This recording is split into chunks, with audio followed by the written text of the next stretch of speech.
Start. So, coming to this learning disability, there's some problem somewhere in the pathway, or there's some problem somewhere in the brain areas where it is representing these things. What are those? We'll see now. Okay, we'll try to understand what do you mean by learning disability.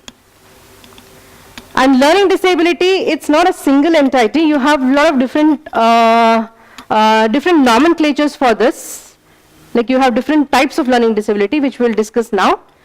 So, what do you understand by this? These are the problems that affect the brain's ability to receive, process, analyze, or store information. Yeah? So, for anything, as you all know, your auditory and visual input is a must for any sort of perception or for any sort of understanding. Yes? Here, the receiving part, the brain, what is receiving the information, whatever information from wherever it is receiving, it is not receiving it properly. Okay? So, maybe sometimes it so happens the receiving end is good. So, even though if the receiving end is good, if the processing is not done normally. Okay?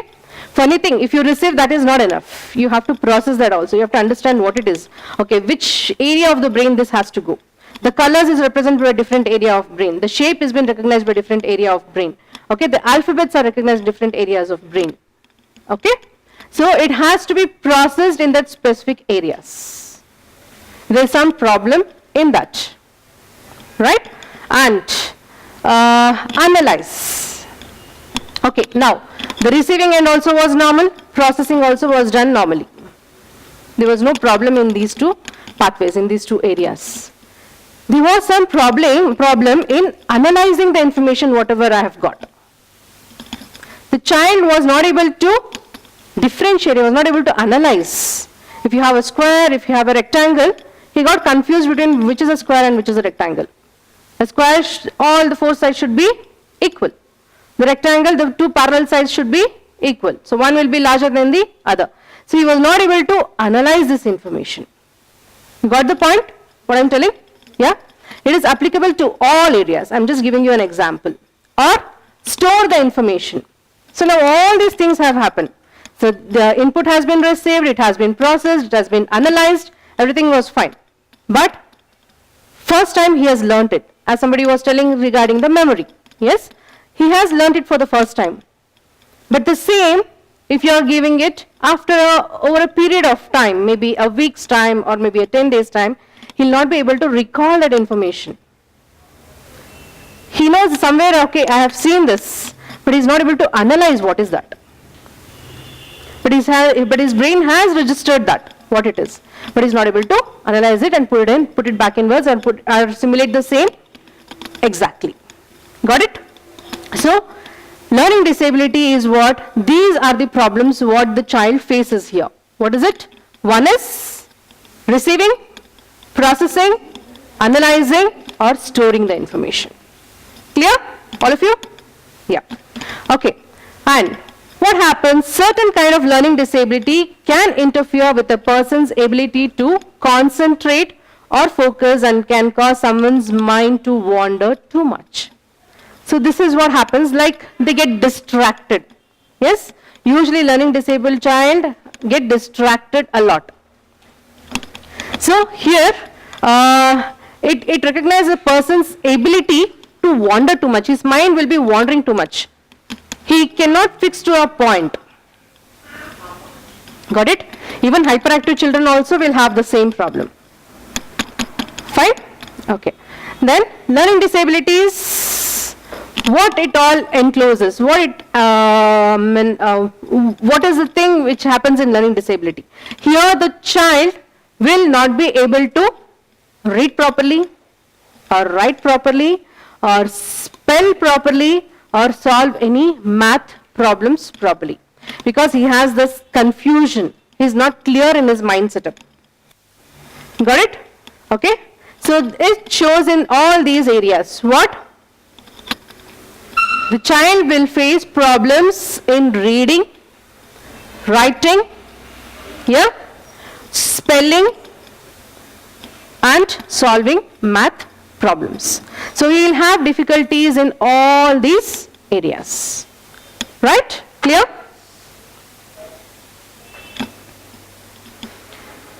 Okay, here what they have seen is usually there is a specific developmental delay which leads to this learning disability. Okay, so what they have seen is usually in the preschool children, because preschool age is the one where you can recognize a problem, where you can recognize a child where he is having a problem, whether he is having problem in reading or writing or spelling or even solving the math problems. So here they have linked this to the developmental delays. If you remember, we had dealt with this chapter, growth and developmental delay. Yeah, few children with learning disability, they have the developmental delay. As she told, yeah, not age appropriate.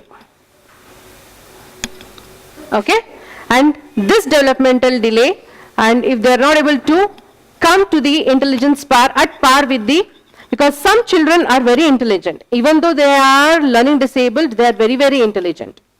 Okay, so you can't categorize them into slow learner, as I told you. But here they can cope up, but they take some time and they do it in their own way. What are that we'll see later now. Then here what they have seen is usually these preschool children, they have problems and deficit in language and speech development, reasoning abilities and other behaviors requisite to early academic achievement. Most of these learning disabled children, they'll have problems in these areas. Language development, yeah. So always, as I told you, whenever you are dealing with a preschool child, if he is not comfortable with some other foreign or borrowed language, you have to deal with him with his mother tongue only. Even though he is having problem with his mother tongue, then you can think, okay, there could be some problem. He might be having this learning disability. Okay. Speech development, as she said, speech development also. Right? Okay. Here what happens? The child he knows everything. He wants to tell that, but because of his articulation problem, because of his speech problem, he is not able to represent it in a proper way. Got it? Okay. And reasoning abilities. So if you remember this, cognitive and reasoning skills, we had done this COGAT test, in the COGAT test. Those reasoning abilities will be lost in these children. Not lost, maybe it is less. Yeah. Then other behaviors as such, they wander too much, they can't concentrate or focus on one point. Almost all the symptoms of a hyperactive child you can find here. That's one extreme. The other extreme is they'll be very lonely. It's two extremes, different extremes here, right? Okay, so this is about the learning disability. So what do you mean by learning disability? What all the problems they usually face? Clear with this? This is just the introduction part. Now we'll try to understand what are the causes of learning disability. Okay, see, like when it comes to the causes, they say that the cause exactly is unknown. They've still not come to a conclusion. It is because of this only. The research is still going on, but they have put forth a theory that it might be because of some neurological problems. It's still not, okay, this is because of this only. They've still not come to a conclusion. And it's not so like learning disability, it's something new which has come now in this generation. It's not that. Even our forefathers, even ourselves, even many of us here also might be learning disabled. Yeah? Yes? Some people will have problem in writing. Even though they know the spelling, they'll write it wrong. But it so happens, your brain is processing it properly. You know the spelling should be this. Some people usually have a problem with the similar words. No, no. K-N-O-W, N-O. So where you have to put N-O, they'll put K-N-O-W. Where you have to put K-N-O-W, they'll put N-O. So that's also part of learning disability only. Okay? Even though you know that, you are putting it wrong. Because your brain is telling, no, you have to put this here. So many of us also will be learning disabled here. It's not a new generation thing. And earlier days also, many of them were there who were learning disabled. But our forefathers, they never used to give so much of attention for all this. Now, yes, you have technology advanced now. So you have lots of different schools also for that, for learning disabled child. So they have come with a lot of self-help groups now. So that's why it's been in existence more now. Otherwise, many of us also are learning disabled here. So when we'll finish the class, then you can tell me in what area you are learning disabled. Okay, fine. So we have seen that it's because of some neurological problem. Here, as I told, it depends on the brain how it receives or interprets the signal. So brain, whatever impulses go, we call it as a signal only. Let it be anything. Okay? The information, whatever is going, it's not been processed properly. Some neurological damage. We don't know what it is. Clear? Then, we have seen that it usually runs in the families also. It usually runs in families. And it has been related to some small abnormalities in the way brain develops. Okay. And it is also be seen in mothers who consume alcohol. It's more common in the Western, but nowadays it's common even here also. Many of them have, I'm seeing that they're consuming alcohol or smoking or tobacco products during pregnancy. So that has an harmful effect on the growth of the child, especially in the early 3 months. If the mother is involved in consuming alcohol or smoking or tobacco products, then it hampers the brain growth. Okay, that can also lead to learning disability. Fine. These are the main causes. So the main cause is actually unknown. They say maybe because of some neurological damage or maybe some neurological problems. So now, you know what is learning disability, you know what are the causes. So how can you say that the child is learning disabled? Where can you recognize? Usually even in the home setup when it comes, the parent might miss this. They're not that well educated if they are, and I mean they love their kids so much that they don't want to accept that there's some problem in their children. Yes? Yeah? Okay. So it usually comes, it's a responsibility of a preschool teacher to recognize what are the early warning signs where the child might end up with this problem. Because this can be dealt in a different way. Treatment is possible. Okay? So we'll see what are the early warning signs in a preschool child. Okay. What are those? Is it visible? Can you see? Can you see it, right? Okay. So this varies among individuals. It's not the same in all children. Yes, of course. Anything is not the same in all children, right? So some have problem in math, some have problem in writing, some have problem in spelling. Some cannot remember things, some cannot sit in one place. So it varies. Some have problem in speaking language. So what are those? We'll see now. So the first and the foremost thing, we'll see what problems can you find in the language. There is slow development in speaking words or sentences. This again varies. Here also hereditary factors matter a lot. Yeah. So some kids, they catch up language very late. So usually they start speaking after 2 or after 2.5. Yeah. So that you have to see. If the child is able to speak, okay, a few words. So as we know, at least by the end of 1 year, should be able to speak at least blah, blah, blah, blah, all those things, at least 50. Okay, something, some nonsense words. So by the end of 2 years, at least 50 to 100. It depends again. Okay, so here you can find slow development in speaking words or sentences. Next, pronunciation problems. So they have pronunciation problems. That again may be because of the speech impairment, or maybe because he is not able to interpret it. He is not able to whatever you are saying, because it's in the early age and all, it's imitating. Whatever you are going to say, the child is going to say the same. He's going to reply back the same. He's going to copy the same, right? So even repeatedly you have been telling the same word, but he's not able to catch it up. Usually 10 repetitions they should be able to master in that word. Yes? You agree, right? Few children catch up in 1 or 2 itself.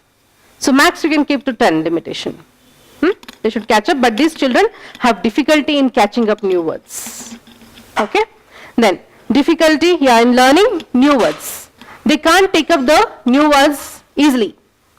They can't pronunciate back, or they can't comprehend back with the new words easily. They have problem in that. Then difficulty following simple directions. You are just asking him, please go and get an apple which is there in the refrigerator. Okay? This was a direction what you have told him.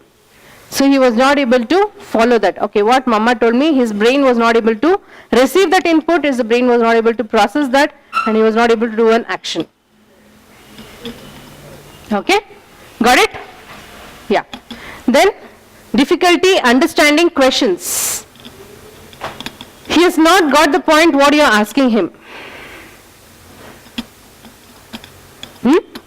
Okay, you asked him some question, he did not understand what you asked him. Fine? Then, difficulty expressing wants and desires. What he wants, what is his desire, he will not be able to express as a normal child does. I want this, I want that. Here it's more of an introvert nature. So as I told you, there are 2 extremes in this. One is totally extrovert or totally hyperactive, and the other is totally introvert. Yeah? Then difficulty rhyming words. Usually children enjoy this. Yeah? All the preschool children, any of the rhymes also what you take, you have those rhyming words. And if you give one word, the child himself or herself rhymes let it be nonsense also, but they'll be keeping rhyming the words, right? But these children will have difficulty in rhyming words. Then lack of interest in storytelling. These people will show no interest in the storytelling. Usually preschool children, they're very much fascinated about stories, but these children have a problem. Got it? So these are the warning signs what are you going to look for in a preschool child. Let it be any child, either in your school, either in your class, or neighbors or friends or anyone. So if they are having any problem with all this repeatedly, even after your repetitions, if they are having a problem, age appropriate, everything you have to analyze. Got it? Then you can think there could be some problem. Yeah? Got it? Okay, next. Motor skills. What do you mean by motor skills? This is including both the gross motor as well as the fine motor skills. So what problem they'd be having in motor skills? The first thing may be clumsiness. What do you mean by clumsiness? Slowness in performing any action or slowness in movement. Maybe walking or maybe jogging or maybe manipulating things. Okay? They'll have clumsiness in the movement. Got it? She's going to fall. Poor balance. The child will have problem in balancing. Maybe or may not be a learning disabled child. Maybe there could be some other hidden problem also. So they'll not have that good balance. Yeah. Then difficulty in manipulating small objects. The child will have difficulty in manipulating small objects. So usually when you have a building block or anything, any small objects when you give, the child will find it difficult to handle those objects. Got it? Then awkwardness with running, jumping or climbing. They'll have awkwardness in the movement in running, jumping or climbing. Then trouble learning to tie shoes, buttons or shirts or perform other self-help activities. So usually a child is expected to do everything by himself by the age of 2.5 to 3. All this, right? All these activities. So they have problem in doing this small activity. Because when it comes to a Montessori, you expect the child to tie the shoes, untie the shoes, yeah? Wear the shirt and unwear the shirt, everything. Yes? Button it, unbutton it. So then next they avoid drawing or tracing. Some children avoid doing it because maybe his small muscles are not that strong enough, maybe he is having a lack of interest, maybe he does not have a color concept, yeah, maybe he does not understand what exactly is that and what he has to do with that, yeah. So that's why what he does, he tries to avoid that. Then difficulty in writing. They'll have difficulty in writing. So when it comes to the motor skills, you're going to observe all this. The same almost applies even to categorize a child with any special problem also. That we'll discuss later in the next chapter. Here we're not going to discuss that. Then coming to cognition. Here the child has trouble memorizing the alphabet or days of the week. So normally a 3-year-old child knows all the alphabets A to Z. So sometimes before he comes to the school itself, he knows everything almost. Yeah? Yes? Okay. They'll have difficulty in memorizing the alphabet or days of the week. Not the spellings. Monday, Tuesday, Wednesday, Thursday, Friday, Saturday, Sunday. Yeah? You should be able to tell that. Even the alphabet, if he is not able to write, orally he can say. Yeah? So by this age, they should be able to do. Some cases what happens in a learning disabled child, even after 5 years, he has confusion in it. He puts A, B, C, okay, G, H, I, L, M, N, O. So it's not in a sequence. Got it? Yeah. Then poor memory for what should be routine everyday procedures. Like for example, if the child has just come to the school, you ask him, what's your name? Gets confused. Okay, forget about that. What did you have in the morning? Breakfast. That's an immediate memory. Right? You had something in the morning, you have asked the child what you had, he's got confused what he had. So he's not able to recall recent things. That's called as the recent memory problem. Then difficulty with cause and effect, sequencing and counting. Cause and effect, sequencing and counting. This we had seen in the COGAT test, if you remember. Cause and effect. Okay, what happens usually in learning this? Yeah.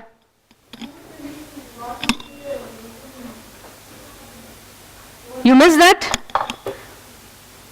Reason, causes, you missed it? You came late?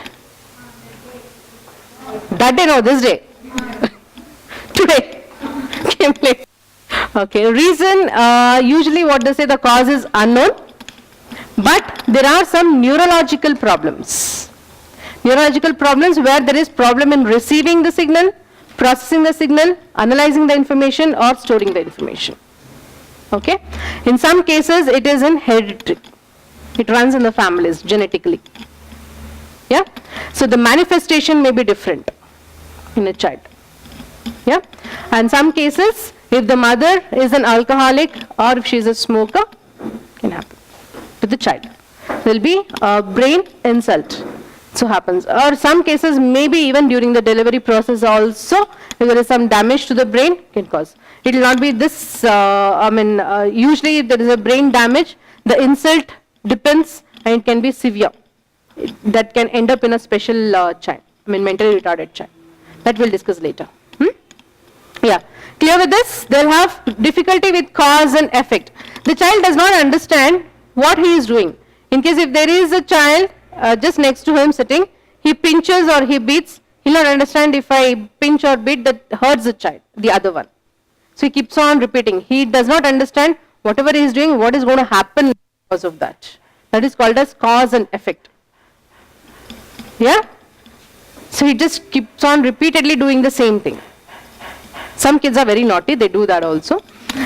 You have to differentiate whether he is naughty or purposefully he is doing that. Yeah? That you have to recognize. Then sequencing and counting. Sequencing, as you know, yeah, they should be able to put it in a sequence. They shouldn't get confused in the same pattern. Yeah. So these children will have problem in sequencing and counting. Then difficulty with basic concepts such as size, shape, color. This is usually a common problem with a learning disabled child. They will have problem with the size, shape and color. So when you give a puzzle or when you give some, what do you call that? The one which you have to picture completion and all. So they'll have difficulty in doing it. They cannot match shapes. They cannot match colors. They find it very difficult. They might do it after lots of repetitions. Got it? Okay. Attention. Next. Usually, a learning disabled child is highly distractible. Just like a hyperactive child, they're very, very highly distractive in nature. Then, impulsive behavior. He gets angry very fast. How many of you? No? Oh, very nice kids, huh? Then, okay. So this child is very, very impulsive in nature. If he doesn't get whatever he wants or whatever he desires in the class, he can start throwing that behavior outside. So maybe he starts screaming, maybe he starts crying aloud, yeah? Maybe he starts hurting people. So that's an impulsive behavior. Clear? Then unusual restlessness, that is hyperactivity. So difficulty staying on task. These children cannot stick on to one task. These children cannot stick on to one task. So without completing, they try to skip to the other. Because they were not able to do it. They were not successful in completing that task, whatever has been given to him. Maybe the completion of a puzzle, a simple puzzle. Yeah? Maybe the coloring one, if you give a worksheet and ask him to color with red, blue, if you are giving him a specific color, if you give him freedom of choosing any color, he might do it. But if you are giving him you are specifically asking him to color with specific colors, he might have difficulty. Yeah? Then, it depends. Some kids, they are very hyperactive. Yeah? Some kids, like, they are very, very naughty. Some kids are learning disabled and they can't just stick on to one task. They can't be attentive in the class. What is the reason? We don't know. Some children, they do their task very fast and soft. That's, yes. That's the nature of an hyperactive child. It's not like hyperactive child is a learning disabled child. Okay? Please don't get confused. It doesn't mean that hyperactive child is a learning disabled child. When we come to the types, we'll discuss that. Yeah? So that's totally a different thing. It's attention deficit hyperactive disorder. Here the child will have deficit in the attention. It's an hyperactive disorder. He can't. They are very, some children are very intelligent. Even very intelligent. Because their IQ level may be good. They have completed that task. They always want some new things. They want to explore that. You give them. And until unless they are engaged, they will disturb the class. Yes. And one more thing, what you have told is They like to be busy.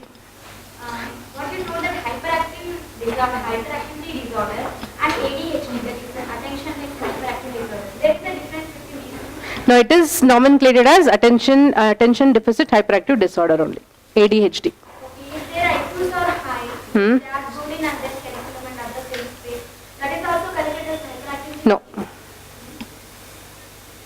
It depends, so like all these are not same. All these fingers are not the same. All children are not the same. So some kids who are hyperactive now, till the age of 5, they usually settle down by age of 6 or 7. The curve comes down. It's just that they want to know more things. They want to explore more.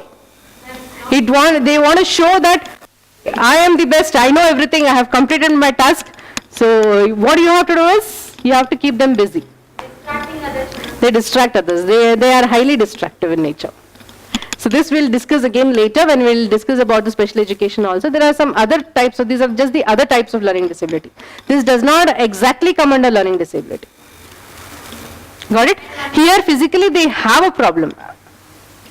These children, they have seen that they have a problem, some neurological problem. Hyperactivity, it's not a neurological problem. Attentionless, maybe because the other factors. Okay? They are not interested in that, whatever activity you are giving. They want something else.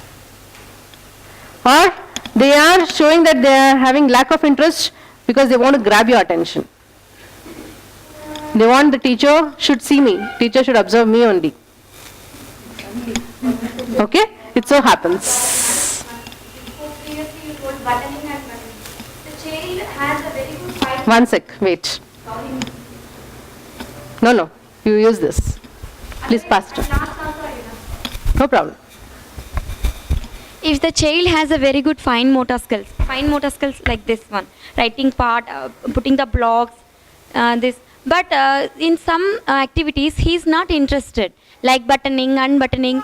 For a long time, if he tries also, he is not able to. He's getting bored with that activity. When he has done that activity, So he has next time- successfully have done that. If you keep the same, he needs a he No, cannot ma'am. repeat the same. He needs new things. He wants to invent the new things.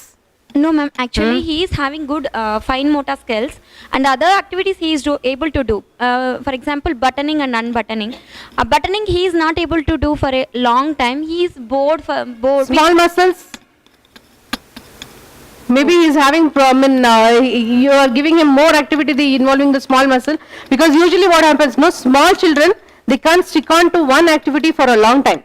I mean, especially involving the small He is not muscles. able to do that particular task. He is Because really it's gets difficult. frustrated. No, I don't- Buttoning and unbuttoning, what is the age group?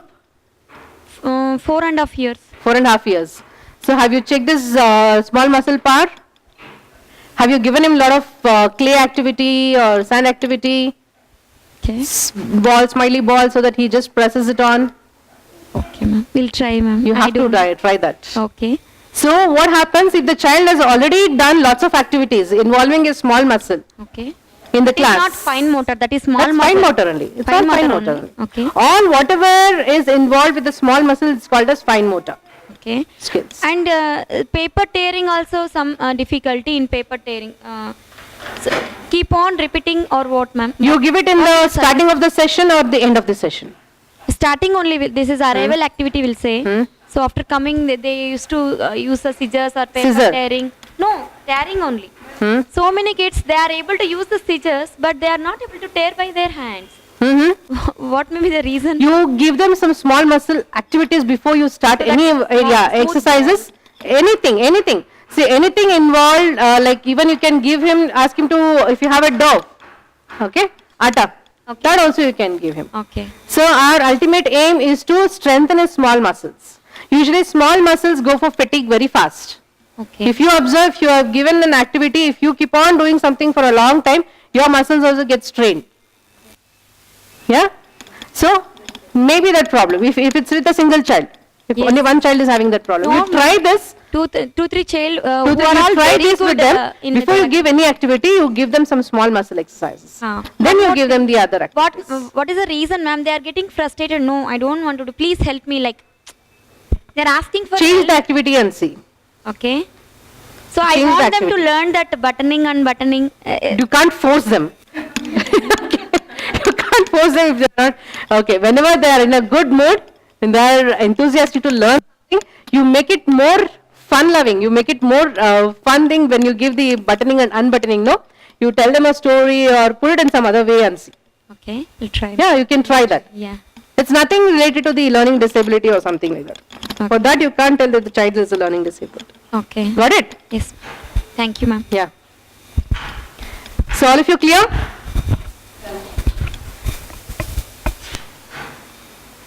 Here actually even the people who are put for this, no, even they have lots of confusion where to categorize them as a learning disabled or whether to or not to. Okay, it's still a big debate, I can tell you that, whether to or not to. So if you have Arnab Goswami here, I think maybe you would help us out. Yeah? How many of you see that, Arnab Goswami's debate? It's a wonderful debate what he does. Yeah, anyway, coming back to our thing. Difficulty changing activities. We are to this, yeah? Then constant repetition of an idea, inability to move on to a new idea, that's called as perseveration. Constant repetition of an idea. What does this mean? The child has learned something. He has mastered that. He loves to stay with that activity only. because he knows to do it now.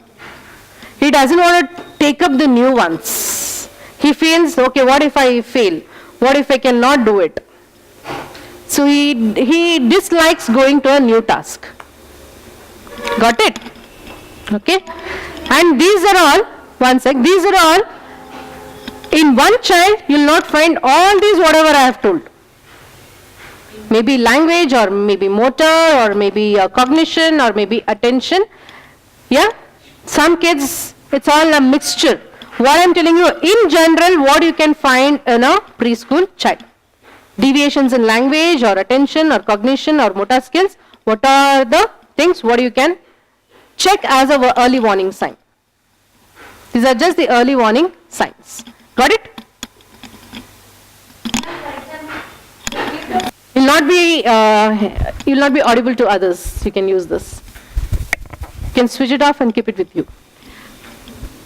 Ma'am, if we give blocks to children, some children used to make the same thing many more times. Like Yeah, they are one comfortable day, with that. second They have learnt it. Third now. day, and they are not ready for the like innovative creativity. What may be the reason? Is it okay? Like That's what they're comfortable with that now. Okay. Okay? Slowly, it's your duty to bring out the new ideas, bring out the new things. Okay. Yes. You have to put it in such a way that the child should gain interest in that, in the new ones. Some children, once they have mastered that, they're very comfortable, they'll be repeatedly They're taking the same repeatedly thing. doing the same thing for They're a doing the long same. time. Until unless, and some children with learning disability, they usually say no to new ideas. They usually say no to learning new things. Okay? It's your duty to bring in the new ideas and new things. The way, how do you do it? So that's why you're here. Yes. Okay? Yeah, coming to, you can just switch it off. Coming to social behavior. So usually some children show some signs of this deviations in the social behavior. What could be that? Trouble interacting with others or playing alone. So they usually have this trouble interacting with others. They don't know how to interact. So they always try to, this is an introvert nature. Okay? They try to play alone. As I told you, they're comfortable within themselves. Prone to sudden and extreme mood changes. Usually happens to many of us also. Even small children, it's very, very common. So they have sudden extreme mood changes. If the parent says, no, I'm not going to get you a chocolate, so there will be an extreme mood change. He'll start hitting you. Yeah? That's all impulsive behavior when it starts.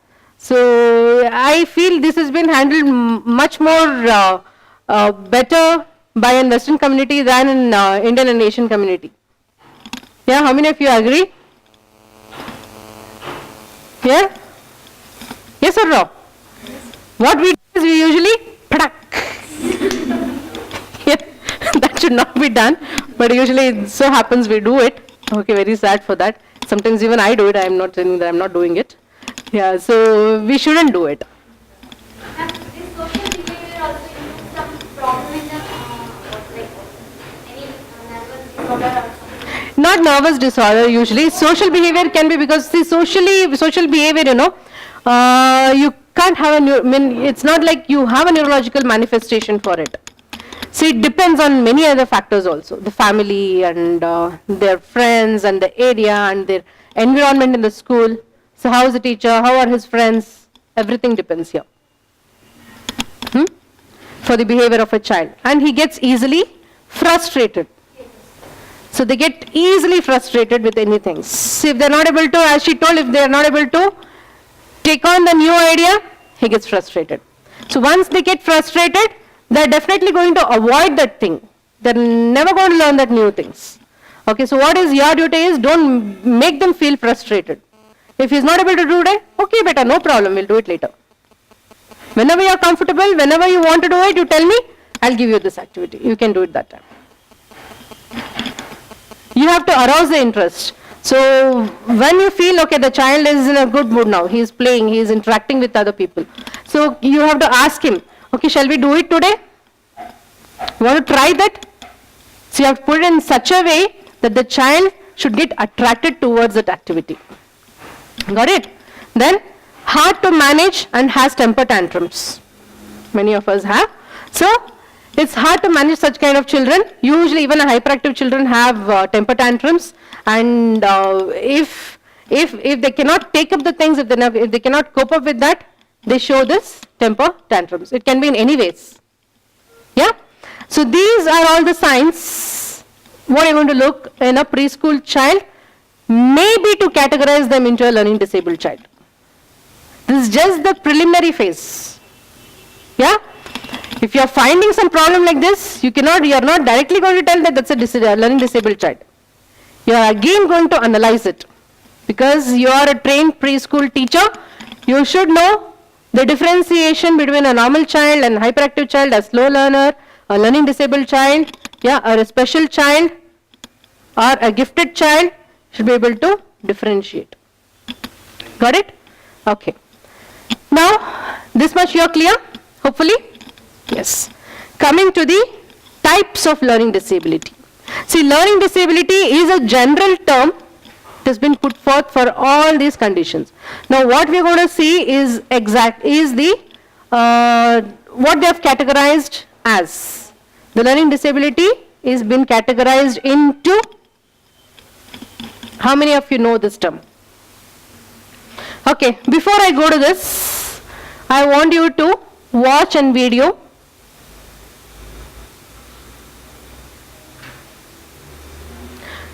Any of you have that idea?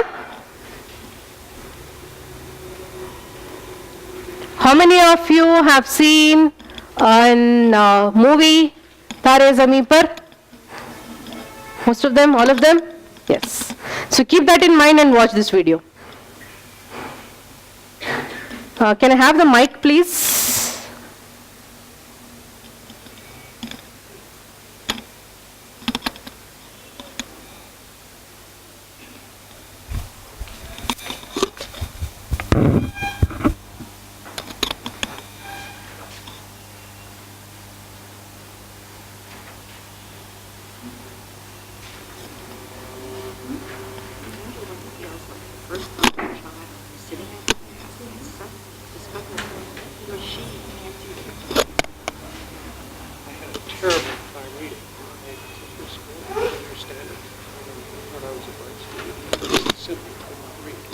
Are audible, right? There, sir, can you please kindly help? Early age, having anxiety. I was never the one who volunteered to read out loud or give a speech or go to a speech class. You know yourself. You can't read. Your class. No, ಅಲ್ಲಿ speaker ಬರ್ತಲ್ಲ.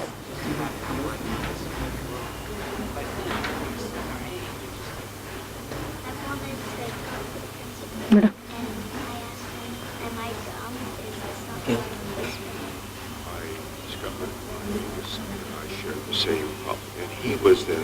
ಅಲ್ಲಿ ಬರ್ತಲ್ಲ.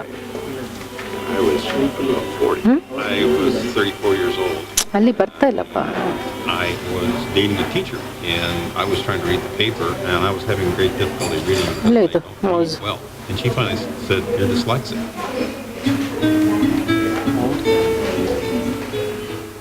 Dyslexia is what's called a hidden disability.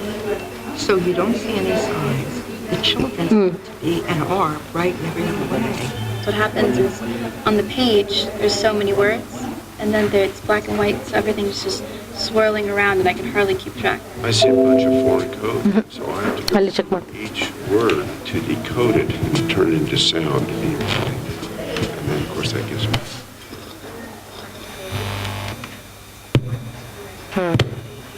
In comparison to their intelligence, level of education,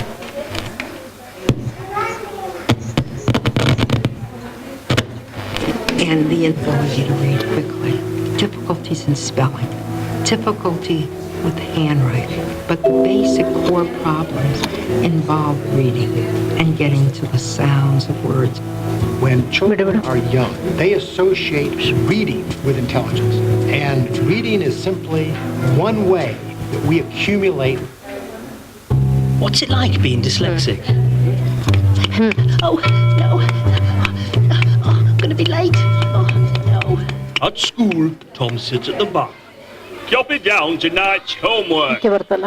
It seems to take me twice as long to copy it down. Everyone finished? Right, turn to page 73. ನೋಡೋದು ಬರ್ತಾ ಇದೆಯಾ? Everyone else has, but I haven't finished yet. If I say anything, I'll look ಕಾಣಿಸ್ತಿದ್ಯಾ? stupid. He said 73, not 37. Why don't you listen? John, read from the top of the page. Oh no, I'm no good at reading out loud. I'm too slow and it doesn't come out right.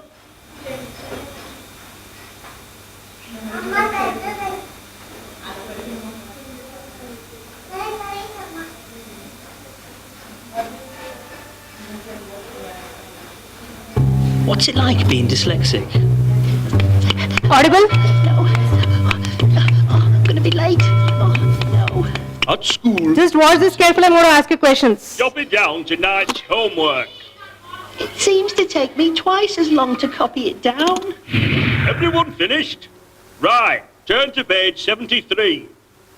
Everyone else has, but I haven't finished yet. If I say anything, I'll look stupid. He said 73, not 37. Why don't you listen? John, read from the top of the page. Oh no, I'm no good at reading out loud. I'm too slow and it doesn't come out right. God, sir, I've got a sore throat. Oh, not again! Later that evening, Tom spends all night doing homework that is only meant to take 30 minutes. No, that's not how you spell. It's so easy, even I can do it. Hey, get out of my room! Tom is left-handed, which makes him smudge the wet ink. The words are in my head, but I can't seem to get them into writing. Next morning, Tom pretends he is ill. Get up, Tom, you're late. I've brought up your porridge. Oh, I don't feel very well. You can only stay home if you have a temperature. Tom sticks a thermometer in the hot porridge. Go, you silly boy! This could have exploded in your mouth and poisoned you. Now get to school! Yikes! At school, Mr. Teaswell is not impressed with Tom's homework. What do you call this, you lazy boy? I spent ages on that. What's the point? Today, it was Mr. Teaswell's spelling test. Spell, blah, blah, blah, blah, blah, blah, blah. Tom copied from his friend. Everyone had to read out their scores. 18 out of 20. 19 out of 20. 20 out of 20. Ha! 0 out of 20. I couldn't even copy and get it right.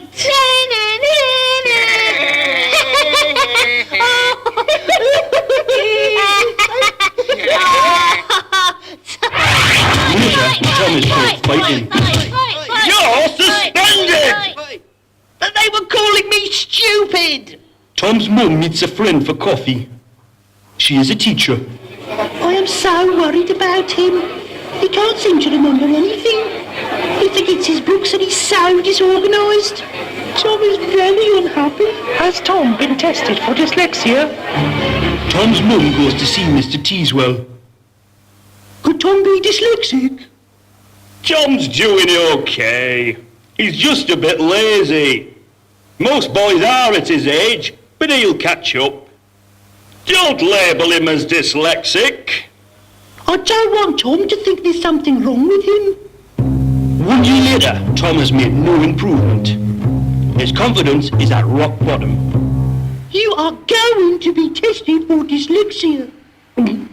I hate tests. What is wrong with me? On the day of the test. Hi, I'm Dr. Psychocologist, but you can call me Cy. We're going to do some puzzles, arrange some blocks, and do a few quizzes. That doesn't sound too bad. 1 hour later. Can you find the next matching picture? I think I'm quite good at this. 2 hours later. We've finished. Would you like to come in, Tom's mum? I'm tired, but I enjoyed that. Tom has a specific learning difficulty. What's that? Just another name for dyslexia. It's called that because every dyslexic is different. Everyone has things they are good and bad at. What is wrong with me? There's nothing wrong with your brain. You just use it differently. That is why school is so hard. You just need to be taught by using your learning strengths. Some dyslexics are good at art. Others are good at design, technology, sport, or drama. Perhaps you haven't found out what you're good at yet. Some of the cleverest people in the world have been dyslexic. Leonardo da Vinci, inventor, artist. Albert Einstein, famous scientist. E equals MC squared. Dyslexia is passed on through families. DC2 is a dyslexia gene. Can you think of anyone in your family who might be dyslexic? Dyslexics have bigger brains. 40% of self-made millionaires are dyslexic. Dyslexic Richard Branson has 360 companies and $2.8 billion. With determination and creative ideas, many dyslexics become successful entrepreneurs. Dyslexics are often creative. Keira Knightley, world-famous actress. Benjamin Zephaniah, poet, novelist, and playwright. Not all dyslexics are hyper-talented geniuses. Many are just ordinary people. Being dyslexic means school is likely to be one of the hardest times of your life. But many dyslexics do well when they leave school because they can do what they are good at. You will have to work harder than others while you're at school. That will mean extra lessons, but taught in a way you learn. Oh, not extra lessons. Tom does have extra lessons, but he plays games and learns quickly, so it doesn't seem so bad. This is a lot more fun than Mr. Teaswell's lessons. Mr. Teaswell apologizes. I'm sorry, I called you lazy. Here's a huge box of chocolates. I promise not to make you read aloud, to not expect you to write as much, and to give you a printout of homework questions that I've made sure you understand. Things will get better from now on. Lights on, Dayanand.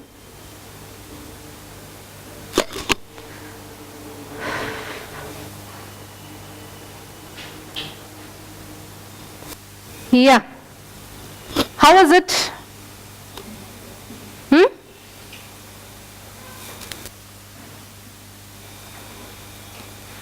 How was it? Okay, how many wants to be dyslexic now? Huh?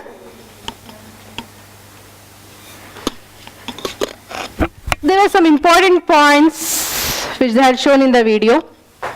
Can you just have a recall of it? Any one of you? Who wants to? What did you understand by that video?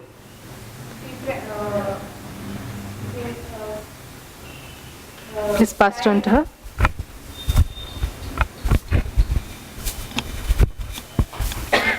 Different child, different ability having. They do not having one ability good, but they another ability they have very good.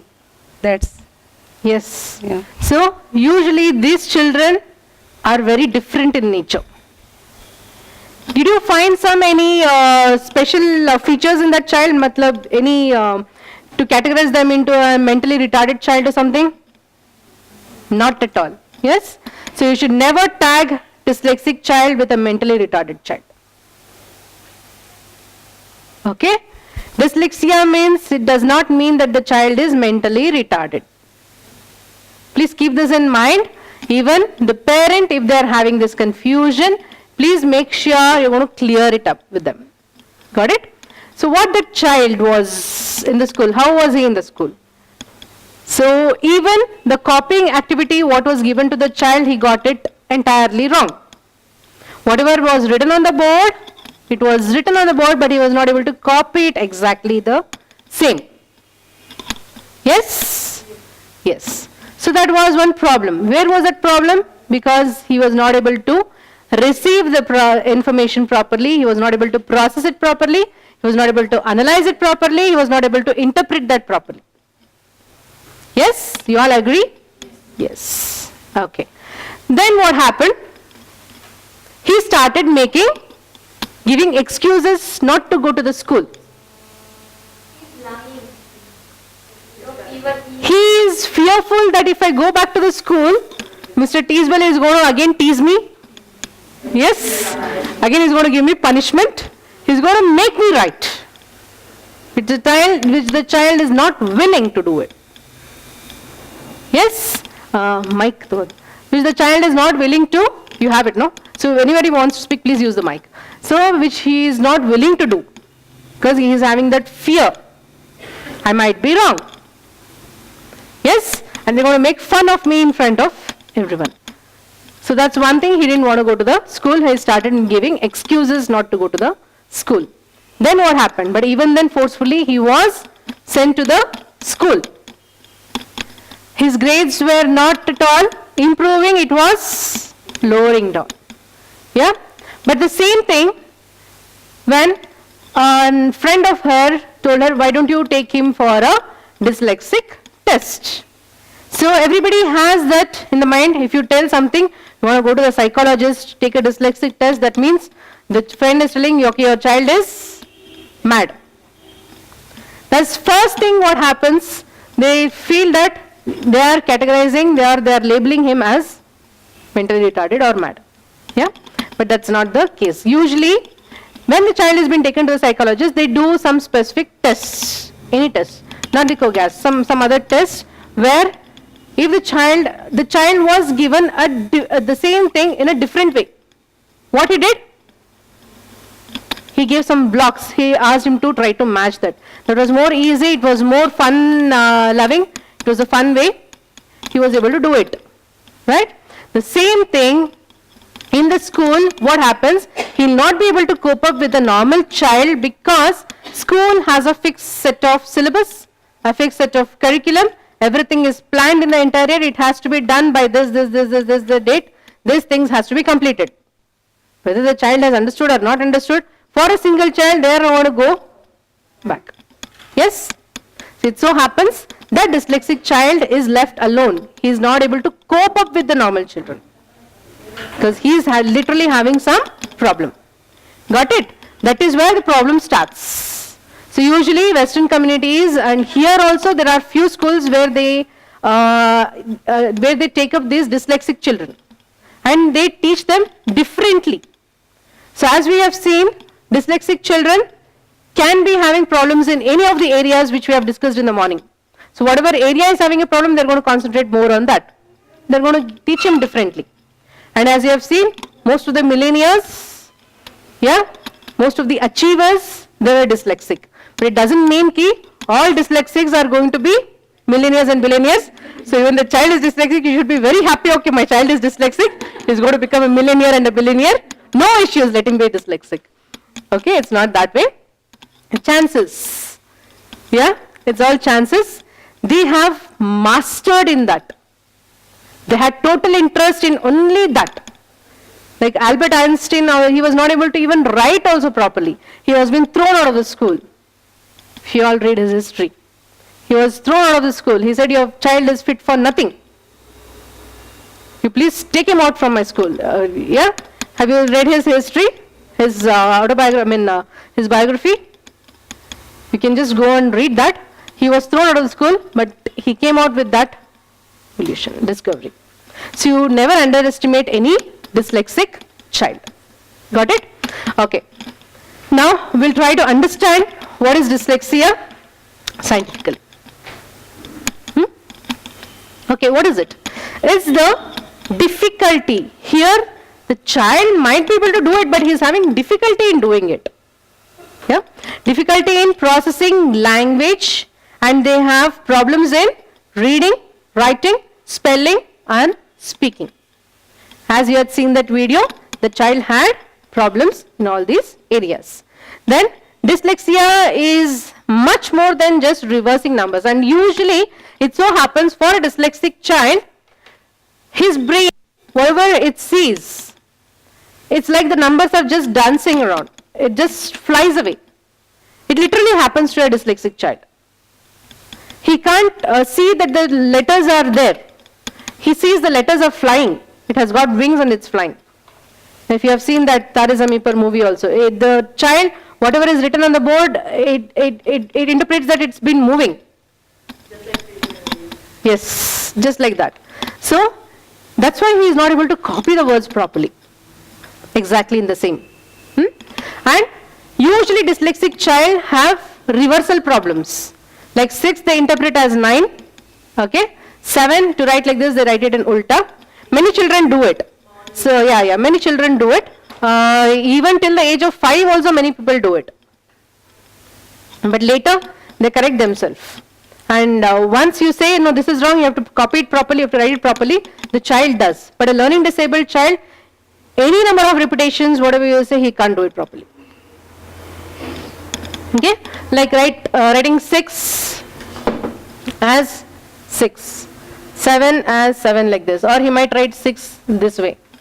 Okay, it depends. He has those reversals. That's called as letter reversal.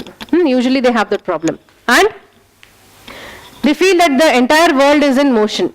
That means it's just moving.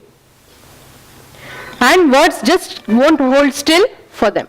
So this is the basic problem with a dyslexic child. But this child, maybe he is good at something else. Like that child was very good at painting. He was very good at that skill.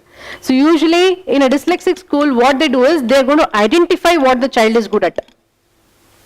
They don't force him that this syllabus has to be completed. Yeah, that's where they teach them differently. Got it? So they're going to give total independence to the child. You can explore whatever you want, whatever you are good at.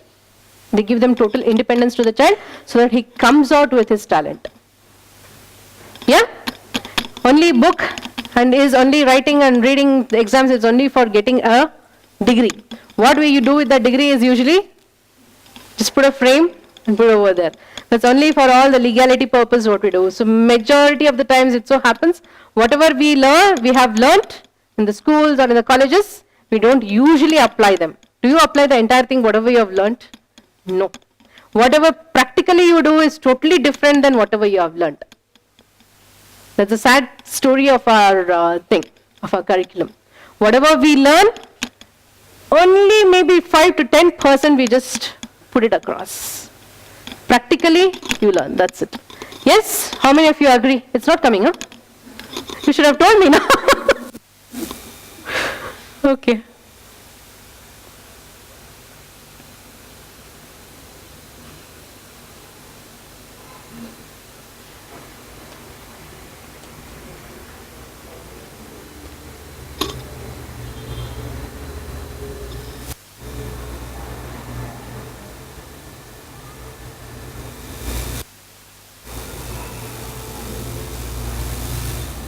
Yeah. Okay. So this yeah. What is the age? What is the age group we can recognize this dyslexia? You can recognize in the early age itself. It's in the preschool age itself. Okay. In nursery classes, they are not able to write, no ma'am, that they are starting age. Can we able to? All the warning signs, whatever we discussed, you have to keep that in your mind. Okay. Okay? All the warning signs, whatever we discussed, keep that in your mind and see whether is there any problem, literally. But usually when it comes to the writing part only, you can make out that whether the child is having a problem. Usually early age, they'll have all these problems hidden. The warning signs, whatever we've discussed in the morning session. Okay? Yeah, so this is dyslexia. And, yeah. This is the first type of learning disorder or learning disability. That's called as dyslexia. Lexia means language. Okay? Anything related to the language, like reading, writing, spelling, all those comes under this category. Next is dyscalculia. Here the child is having difficulty in solving the math problems, difficulty in calculations. Here usually what happens is, there is a reversal of numbers here, just like the reversal of alphabets over there. Here they have reversal of numbers, reversal of the symbols. Symbols has an important role in mathematics, as you all know, right? Plus के जगह आप multiplication डाल दोगे तो everything पूरा गलत हो जाएगा. So multiplication की जगह plus डाल दोगे तो everything is gone. Okay? So 6 की जगह 9 डाल दोगे तो it's gone. So here they have that problem. They have problem in the numbers. So reversal of numbers, reversal of the symbols. Plus को into में confusion कर लेते हैं. They'll have confusion in that. Okay? And usually what we have seen is both dyslexia and dyscalculia or learning disorder as such, it's because of some hereditary influence. As you have seen in that video, it's because of some genetic problem. There is some DC2 gene, what they have seen, but it's still not proven, I tell you that. And what they have told us, the brains are bigger for a dyslexic child. That's also has not been proved. It's just a thesis, just a theory. Yeah? They say that these children have bigger brains than a normal children. It's just a theory. Okay? And usually, it's not like a dyslexic child is going to be a dyscalculic child also. Got it? He can be only dyslexic or only dyscalculic, or he can be both, either both, or maybe he is having this. What is that? Dysgraphia or dysarthria. What is this dysgraphia? What do you mean by dysgraphia? Dyspraxia, sorry. Dysgraphia, not able to write. His writing will be not at all legible. You can't understand what he has written. Just like the doctors write in the prescription, no? You can't understand anything. So the child, whatever he writes, you can't understand anything. So because he has all the way, I'll just show you one video. It's a nice one here.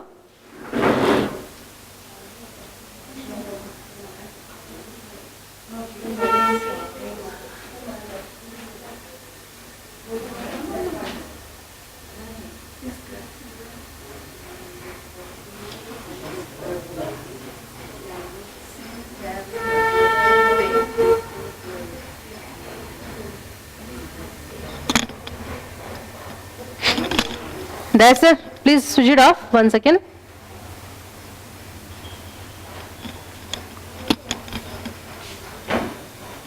So this is how a dysgraphic child writes, dyslexic child writes. Here the handwriting is neat, but there the handwriting will not at all be legible. You can't see you can't understand what is written.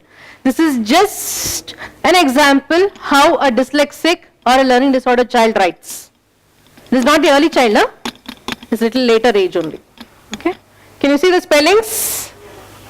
I can recall some things from my primary schools. Look at the primary spelling. Always. Now it's all SMS text language. They do that. But actually, but every time they write like this.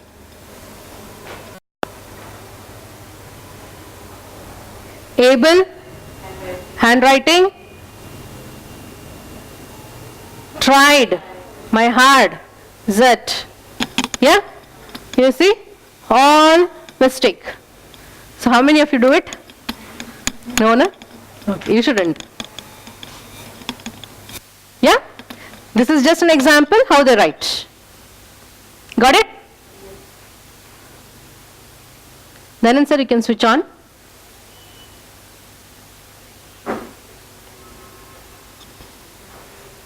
Yeah.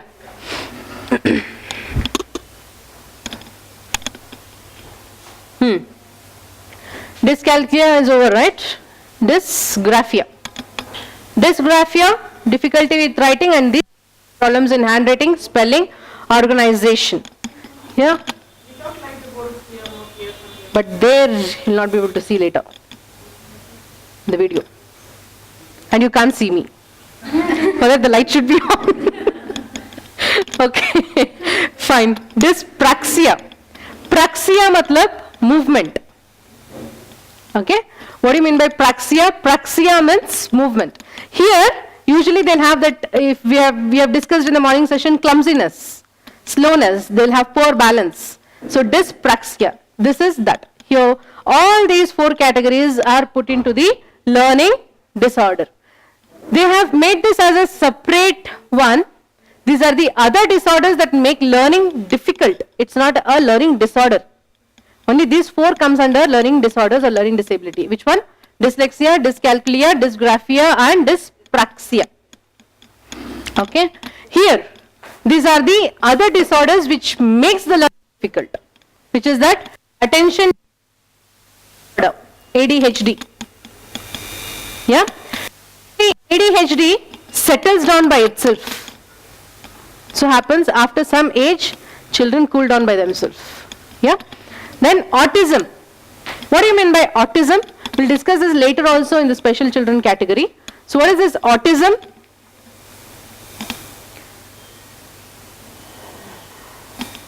See, this autistic children usually love to be alone. Okay.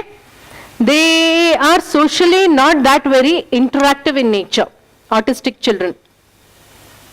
It's not like you can categorize them as a purely mentally retarded child also. Autism is different, pure mental retardation is different. Autistic children, they usually have an habit of repeating some sentences or some phrases. Yeah? And they can also go to the normal schooling, depending on their IQ. Got it? But because of the autism, they find difficulty in learning. So that's why these are the other disorders where they have learning difficulties. And usually what happens, an autistic child, when you're speaking to an autistic child, no, he'll never have an eye-to-eye contact. That's one basic feature of an autistic child. He'll not have an eye-to-eye contact. Okay? And socially also, he is very alone. Like if you have seen this My Name is Khan movie, Shah Rukh Khan's movie. So there Shah Rukh Khan is an autistic child. Even though he was an autistic child, he had been to the normal schooling, he was leading a normal life only. But it's like he doesn't interact with many people around. He is very comfortable with only few people. And he'll never have an eye contact. So that's a feature of an autistic child. It's a feature of an autistic child. Okay. Autism, see, many of the medical things, many of the things, you don't have a specific reason for that. So far, you don't have a specific reason. It is because of this. Okay. Clear with this?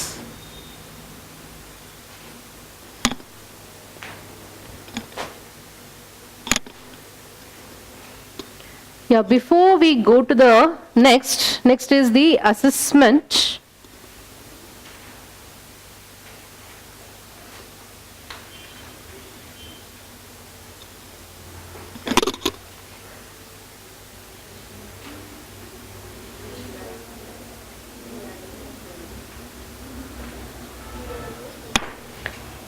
Before I go to this, so this is about the dyslexia. Any doubts? I mean, all the learning disabilities. What it is, we have tried to come to an understanding. Okay, what it is? Yes. Yeah. Okay.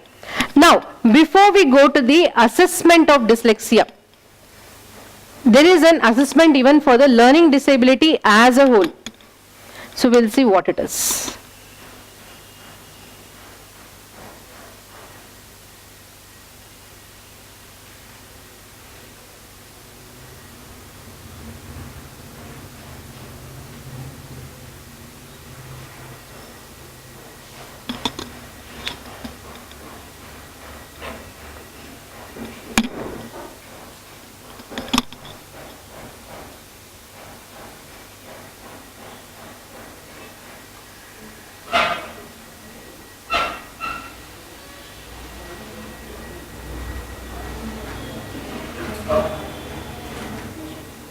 is just a quick assessment of learning disability. We have seen what are the warning signs.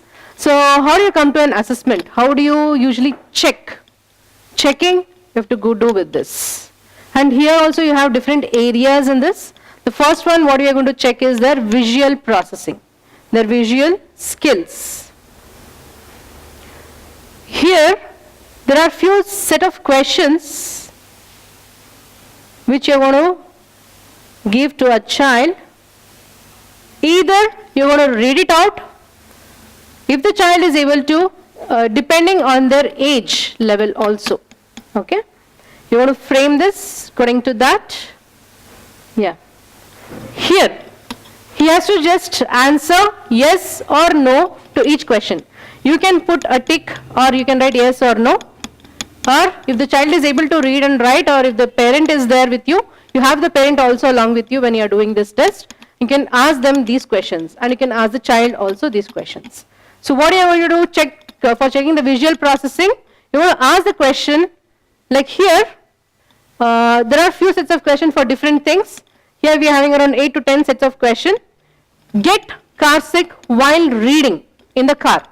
They have to answer very promptly for all these questions. If yes means they have to write yes only. If no means they have to write no only. Clear? Yeah. Car sick matlab, usually some people, many of them they can't read while traveling. They get giddiness or they get headache. Yeah? So many of us have. Even I feel I can't read while traveling. Yeah? If promptly yes means you have to write yes only. Okay? So I will write yes. Reverse letters while reading. How many of they do it? How many of you do it? I am assessing you people now. So you have to say yes or no. You reverse letters while reading? No. Okay. You want to put? No. You want to write no. Reverse numbers while doing math. Do you reverse numbers while doing math? No. I don't. Okay, we don't. Then switch words around. Like if there is a word as was, you're reading it as saw. Do you often do it? No. Yes? Okay. Some people yes, some people no. How many of you yes? No. Okay. Then have trouble spelling short or easy words.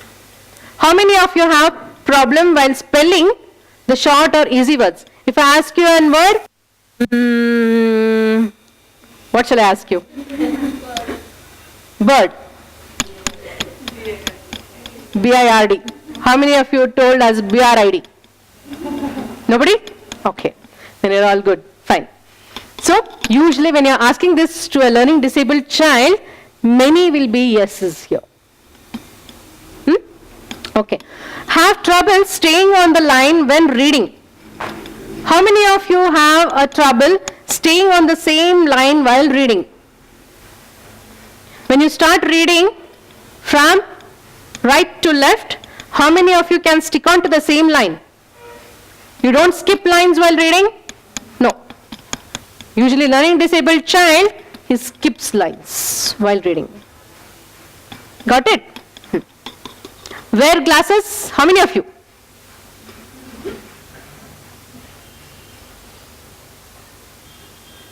How many of you wear glasses? You'll have many yeses here now.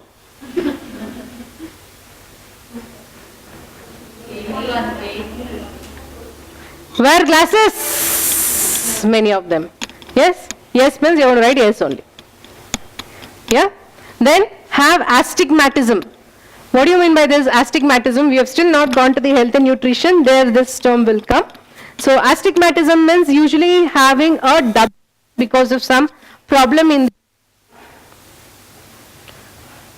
double vision. You can have it as vision here. How many of you have double vision? Means I am seeing two nishtas. I am seeing two I am seeing two what's your name? Mostly I am seeing two of them. How many of you? No, no? Okay, no.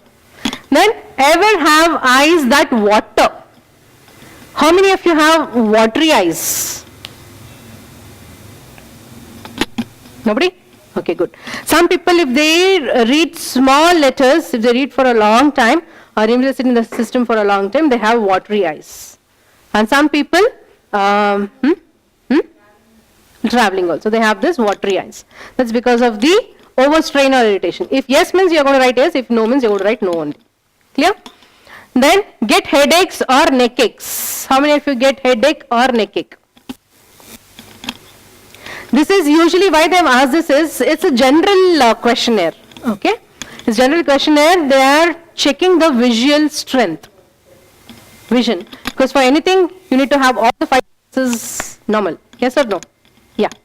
So, here, why they have asked for an headache or a neck ache? Usually, if the child is having a vision problem, if there is a short-sightedness and all, what they do is they usually change their position like this.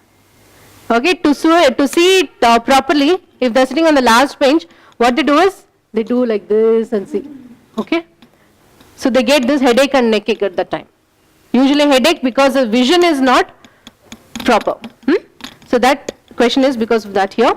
Then have words that start run together while reading. You are reading something, but you have some words which are running. How many of you visualize like that? No? Yeah. Then have words that ever get fat or fuzzy while reading. Fat or fuzzy matlab, one single word it becomes very big, fat. Fuzzy means it becomes very blur kind of a thing. That fat and fuzzy. How many of you? You are able to see all the letters, all the words properly, right? Yeah. Then get bothered from doing school work for a long time. If you ask a child compulsorily to sit on his study table for 3 hours, he gets bothered, right? So some people may answer yes for this, some people may answer no. Then it depends on the homeworks, depends on the school, depends on the way he writes and all this. Yeah, anyways. So turn his or head to the side while reading. Does your child turn his or head to the side while reading? If the vision is normal, they just see like this. There is no neck movement if the vision is normal. Yes? If at all the vision is abnormal, the child will like this. Okay, what is this? What is this? Yes? So only if there is a vision problem, there will be neck movements. Otherwise, there will be no neck movements. Got it? Yeah. Skip words while reading. Many of them they do it, huh? Okay. They are reading a sentence, they skip the entire word itself. Go to the next, go to the next. They are seeing that, but sometimes it so happens by chance they miss it. But usually a learning disabled child always misses words. Then skip lines while reading. एक तो words, एक बार तो पूरा line ही बुढ़ा देते हैं. Okay? They are here straight away last line. Yeah? So how many of you do that? No. Here you have collected the data. You got to calculate how many yes and how many no. Then what are you going to, okay, another is there, one more. Yeah, 17, have a difficult time making pictures in mind. You have seen something, the teacher has asked imaginative story or imaginative something, okay? So whether you have shown him the picture, you are asking the child to imagine that and write something. Usually a learning disabled child can't imagine. He has problem imagining things. Okay? When you're asking to do this, he finds it difficult. Making pictures in mind with imagination. So you're going to calculate all the yes and all the no. Then what you're going to see is if they have answered yes to 5 or more questions, it indicates that the student is having a visual problem. 5 or more, yes. Majority should be no's. Yeah? 5 or more, yes. That means you can think there is some problem with the vision. So before categorizing that child to a learning disabled child, get his vision checked. Got it? Why we are doing this assessment? Yeah? So you are checking his vision. Maybe because of the vision he is not able to do it. Maybe what if there is a short-sightedness? What if there is some allergy? What if there is some irritation in the eye? Yeah? What if there is some problem like the double vision and all? What if there is some squint eye? Because of squint eye also many people have double vision. Yeah? Okay. You got it?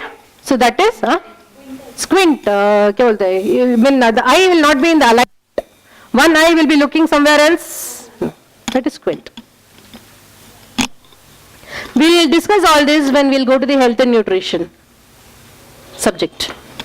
Next, we are checking the eye-hand coordination. We have checked the visual processing, visual information. Now we are checking the eye and hand coordination. Okay, what are you going to ask here?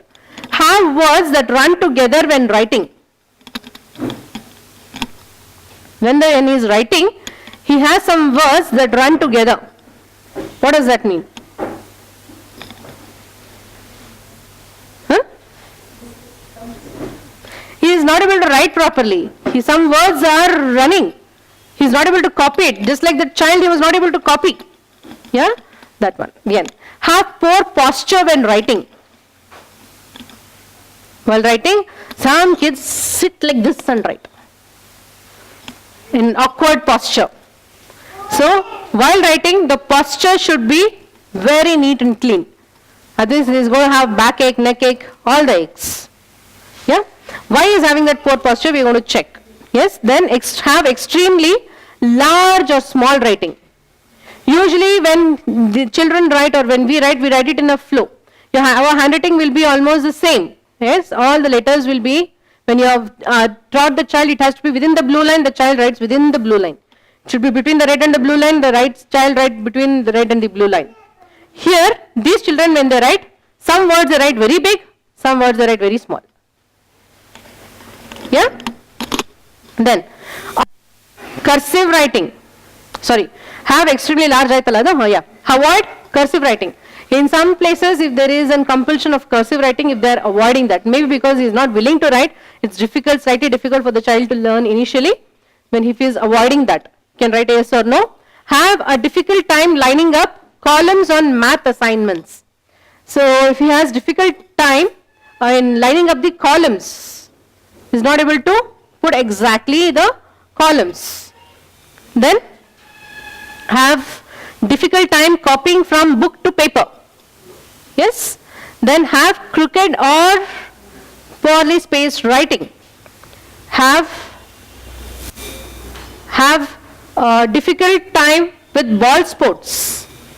He is having a difficult time with ball sports, eye-hand coordination. Whenever throwing the ball, the child should be able to grab it. If he is having difficulty in ball sports, then tightly grip his pencil while writing. When the child is writing, there should not be a tight grip. If there is a tight grip, he will not be able to write. Yeah? It should be a comfortable grip to the child. Okay? Then hold his pencil incorrectly. If the child is holding the pencil incorrectly. Yeah. Some children, they have different ways to hold like this and like this. And so you should teach him how to hold a pencil. Then have messy or sloppy artwork. So usually children enjoy doing artwork, drawing, painting and all this. But he is having a messy artwork. He is not interested in that. Because, okay. Here you are going to again calculate all the yeses and nos. If there are more than 4 yes, then you can think that there is a problem with the eye-hand coordination. Got it? 4 or more? Yes. Next, auditory processing. Auditory processing. Auditory matlab? Hearing. Okay, here also you are going to ask few set of questions. Have trouble following oral directions. As I told you in the morning, they cannot follow the oral simple directions. What giving to the child. So whether they are having that problem. Then have to see the person he is talking to in order to understand what they are saying. Auditory, even if you are saying here and there, you can hear what I am saying, right? You can understand what I am saying. But But usually, some children with auditory problem, until unless they see the person, they can't understand what he's saying. What they are doing is they are lip reading actually. They are reading their lips. Maybe because his hearing capacity is less. He is having some hearing problem, hearing deficit. Have a difficult time hearing his own voice while reading silently.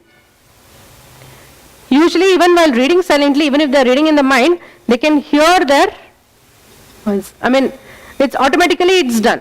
When you are reading loud, so obviously they can hear themselves, right? These children, they have problem doing it. Then, become easily confused. He gets easily confused. He has heard something, whatever he has heard, his brain was not able to store whatever he has heard. Yeah? Because his auditory input was not intact. Okay? He is not able to store that information and perform an action. Got it? Yeah. Then have temper problems. Because he was not able to hear your command, he starts showing his temper. That's one way of behavior, because he was not able to hear properly. Yeah. Then have problems with mental math.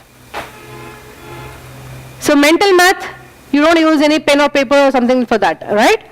If you just say 2 plus 2, 1 plus 1, he should be able to answer it immediately if the child has learnt already. Yes? So, but these children have problem with mental math because auditory input has not gone to the brain. Got it? Then have difficult time with multi-step directions. Multi-step direction matlab, you have given him a task, you asked him to, okay, you please arrange the rack. In the first rack, you arrange the pink tar. In the second rack, you arrange the broad stair. In the third rack, you arrange the constructive triangles. If you have given him a multitask, you have given him a multi-direction over there. Single only he was not able to understand. When you are giving a multitask, totally nil, he will not be able to do it. Okay? Because he has not processed it. Got it? Then have an existing label of ADD. ADD is nothing but attention deficit disorder. Here it is attention deficit disorder, not hyperactive disorder. Okay? Attention deficit disorder matlab the child is not attentive. He is not attentive maybe because auditory is not good. Maybe because his visual input is not good. Got it? So this here when you are answering more than 3 yes, you can think that there is a problem somewhere. This assessment is only to know that there is a problem. You don't know what is the problem. Got it? Yeah? This can be done on first hand by you itself.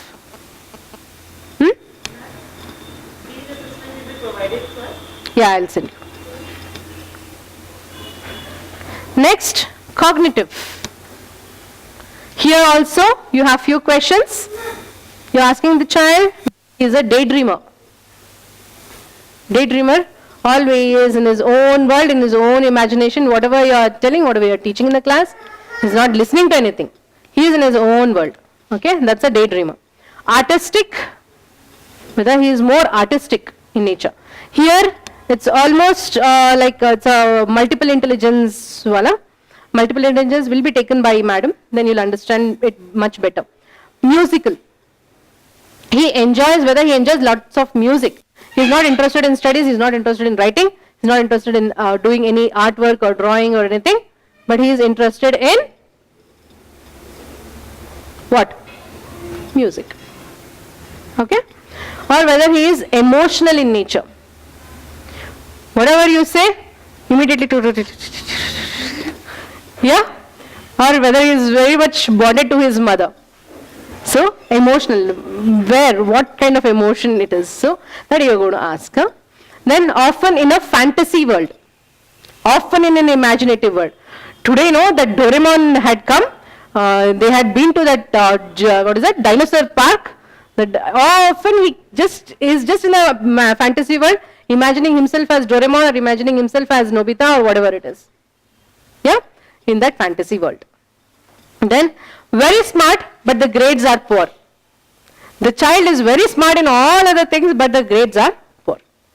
Yeah, you want to ask that and write yes or no. Verbal, but finds it difficult to put ideas in writing. Verbally, he is very expressive. Verbally, he is very good. But when it comes to writing, he writes in the way what he had seen in the board. Yeah, lots of mistakes. But verbally, he is excellent. Nobody can beat him. Uncoordinated. Here, he is uncoordinated in his words. Whatever he is speaking, there is no connection, interconnections. He is speaking something else, they are showing something else, he is speaking something else. Or he is understanding something and he is telling something. So that's uncoordinated. Then, have handwriting with an irregular slant. Usually, the writing goes like this, right? Some people, they write this way, with an irregular slant. It's very difficult for somebody to read like this. But some people write, so that it's an habit. So if they write like this, you have to discourage them and ask them to write in the flow of the left, right to left direction, not left to right. So that's the irregular slant. Then, have trouble with reversals. Have trouble with reversals. 6 getting confused with 9, 9 getting confused with 6. So if they give him 9 and if it's same it is 9, he says no, that is 6. So he has trouble with that. And a poor speller, spelling difficulty. Have trouble with reading but not with math. He is good at, he is not good at reading but he is good at math. The same way, other way around also. He is good at math but is not good at reading. Okay. So, if you are getting more than 5 yes to this, you can think that there is some problem with the cognition. Yeah? Got it? Next, memory. Here, also you want to ask few set of questions. Have a difficult time memorizing math facts. These all age appropriate. As I told you again, we are going to select the questions age appropriate. We are doing it for a preschool child. Clear? Whatever is appropriate to his age, whatever you can ask, you want to ask only those. This is in general what they have given for all. Then, learn spelling words and do fine on a test but can't write the same words in own writing. Yeah? He has learned the spelling, but when it comes to writing, even though he knows that, he does mistake. So because of his poor memory. Yeah? Then read something but can't tell you what was just read. Oh, this one, just I read. I forgot. This happens to everyone during the exam time. Huh? This question I just read in the morning, see, I'm not able to recall. When it comes to writing, everything goes off from your mind. Maybe because of the exam fear psychosis. Yeah. Huh? Question paper, everything is vanished. You have become a learning disability. Okay, fine. Read something. Oh yeah, that's finished, right? Ask you to repeat directions. So when you are asking, just like we had a multitask direction, when the child is asking repeatedly, ma'am, what did you say? Ma'am, what did you say? Where to keep what? Which rack to keep the broad stair? Where should I keep the pink tar? If he is asking repeatedly, because whatever it has not been stored in his memory. Then act like information that was taught at another time is new information, even though the student has mastered it before. Like even given him a task, he has mastered that, but if you are giving it after a time gap, then what happens? He reacts that as if he has never seen that. He reacts that, okay, this is something new, what should I do with this? Because he has lost the memory. It's because of poor memory. Fail to grasp grade level concepts. Usually in a school they have a lot of pressure that they have to maintain their grades. So usually these people, because of the poor memory, they can't cope up with the grades. They can't carry on with the same grades. Yeah. Then have a difficult time putting ideas in writing, like comprehension writing or something like that. But I have seen in many of the schools, when it comes to UKG itself, they have comprehensions. They have that comprehensive writing. I was surprised to see. Really, I was really very surprised to see. In UKG level 2, giving a paragraph and asking them to write. Too much. Okay, anyways. So, have a difficult time putting ideas in writing, then seem lost a lot of the time. If you see the person, the child is lost most of the time. What are you saying? Okay, he's not listening to you, he's not interested to you. Most of the time he is lost somewhere. Here if you have more than 3 years, then you can think that there is some problem with the memory line. Then processing information. These are all the ones related to the learning disability, if you recall. Yes? Processing information, have a difficult time doing more than one thing at a time. Yeah? They cannot do more than one thing at a time. Whether yes or no. How many of you yes or how many of you no? You can do, no? You are a multitasker. You can do so many things at a time. Yes. Have a difficult time with left and right. Which is left and which is right? Gets confused. Which is left, which is right? Yeah. Reverse words or letters in writing or reading. When he whether he reverses words or letters while reading or writing. Then go from one task to another without completing any of them. He has taken one new task, he is not completed, he has gone to the next. Hey, this is not good, I'm not understanding anything, go to the next. Okay? So, whether the child does it or not, yes or no. Then have an existing diagnosis of dyslexia, whether he has already been diagnosed as dyslexia, yes or no. This usually, many of them here, they usually don't go, but now since the parents are more educative, they are more professional and educated, they take them for a dyslexic test, just to know if there is some problem. You can ask whether they have already been diagnosed as dyslexia or no. Then have a difficult time with abstracts or algebra. Abstract ideas or algebra, these are all higher levels. Then fail to understand a subject that does not interest him or her. Because as the child goes to the higher and higher classes, there are new subjects which are introduced. Whether he is failing to add those new subjects, he is not liking it, yes or no. Yeah. Then have a difficult time with directions such as east and west. Many of us have that confusion in the early age. Okay, north, this is east, this is west, and this is, that's how I remember even till date. Okay, this is north, my left is east, and this is south. West, and this is south. Usually kids have that confusion. Okay, which is east and which is west. Yeah. So here, if you have more than 3 years, you can think that there is some problem with processing the information. So this is just a quick assessment what we are doing for a learning, just to check out whether the child is having some problem or no. And you're going to categorize them specifically, whether visual problem or whether auditory problem or whether cognitive problem or whether memory problem or whether processing the information, whether he is having some processing information problem. Yeah. So these are the quick assessments what we usually do in general.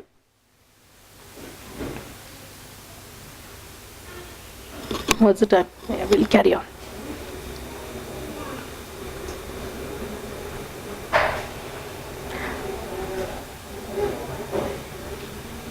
Next is the dyslexia assessment. It's an easy one. We'll carry on with that also. Here, if the child has already been recognized as dyslexic, you have done this test and you feel that, yeah, maybe he is coming into the category of dyslexia. So for this, you have an assessment. What you do?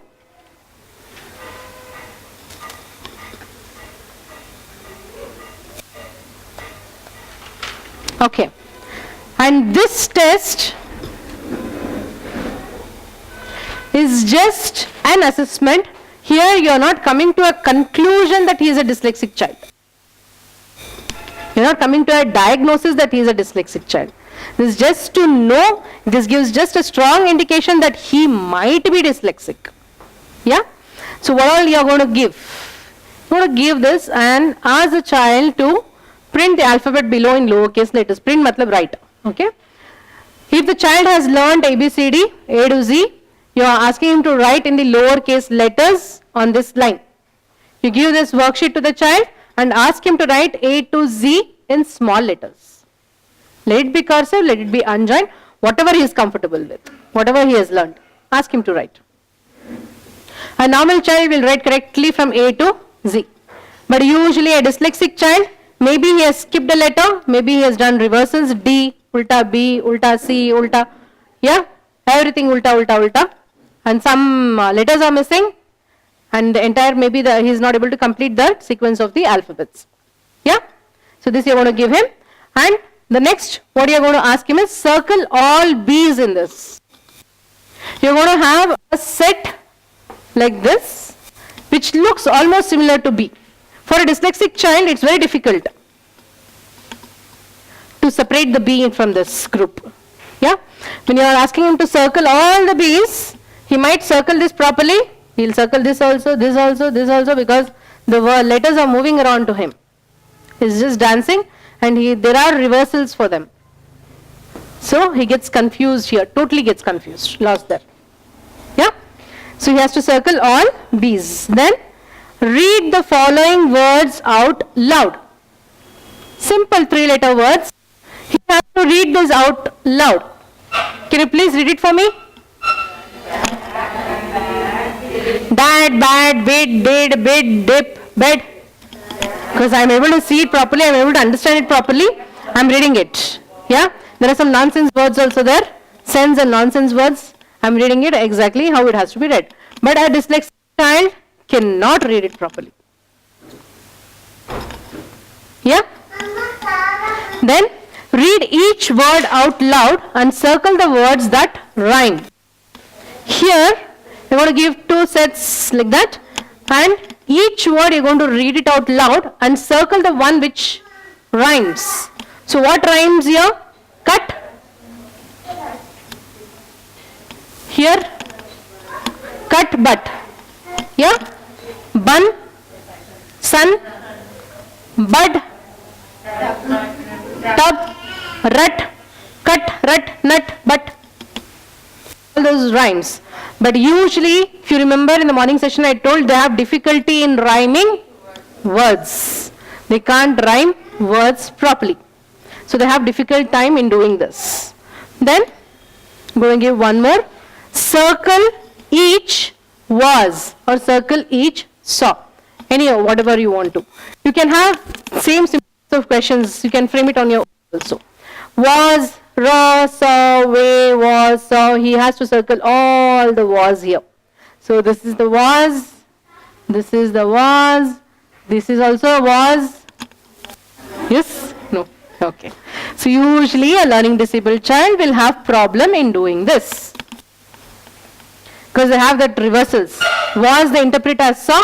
Saw they interpret as was. Way, because they have that spelling knowledge also, will not be good with the dyslexic children.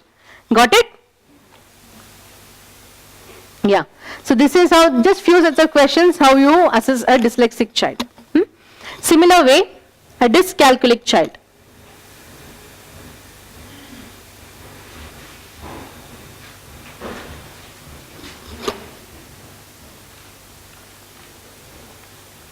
Yeah. To check whether the child is dyscalculic, you want to give him some simple, even the worksheets you can frame it on yourself. What you give here is fill in the missing numbers. Until unless he is mastered with this, you are not going to give. According to the age appropriate, you are going to give this.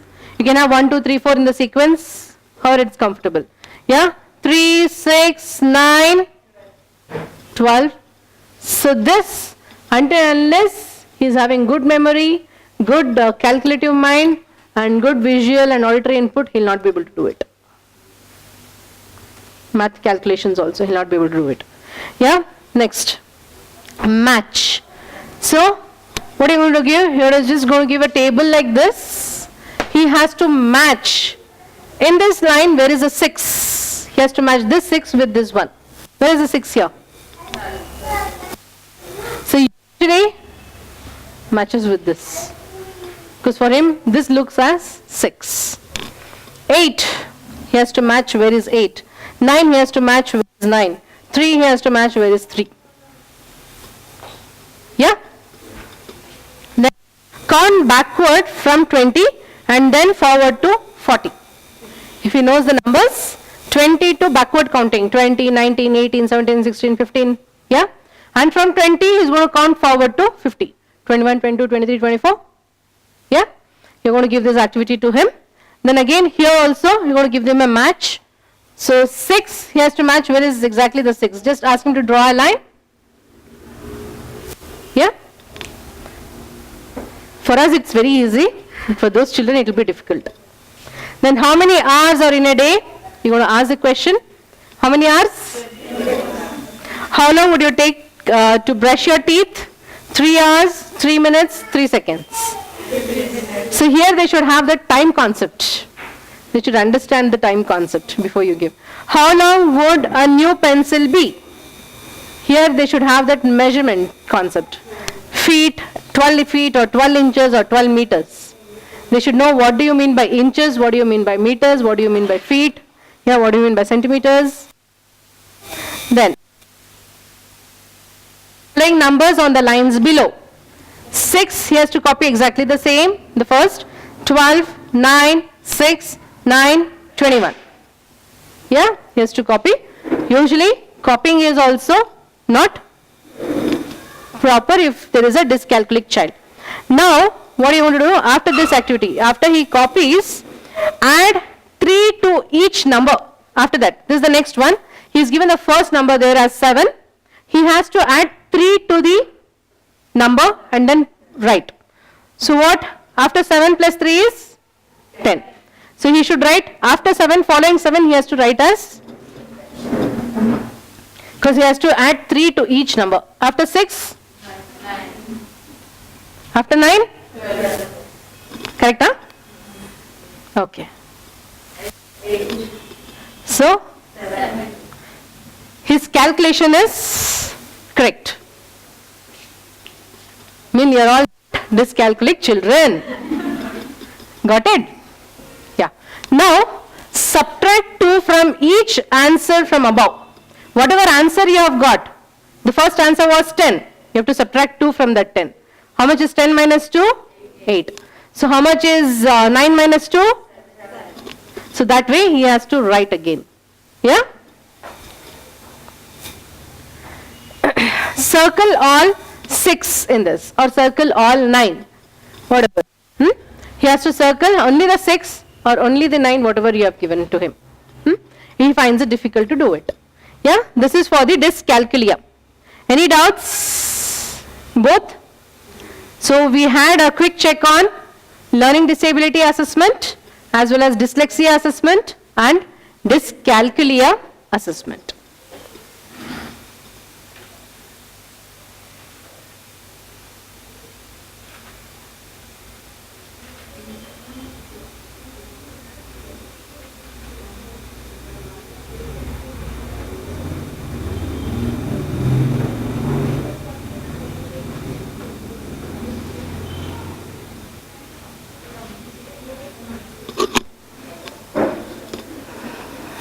Yeah.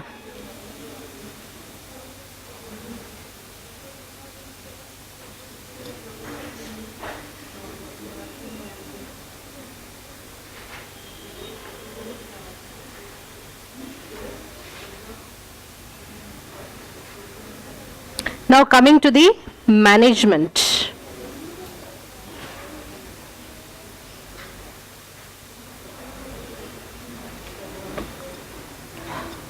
So we have discussed what is learning disability, what are the types, what are the causes.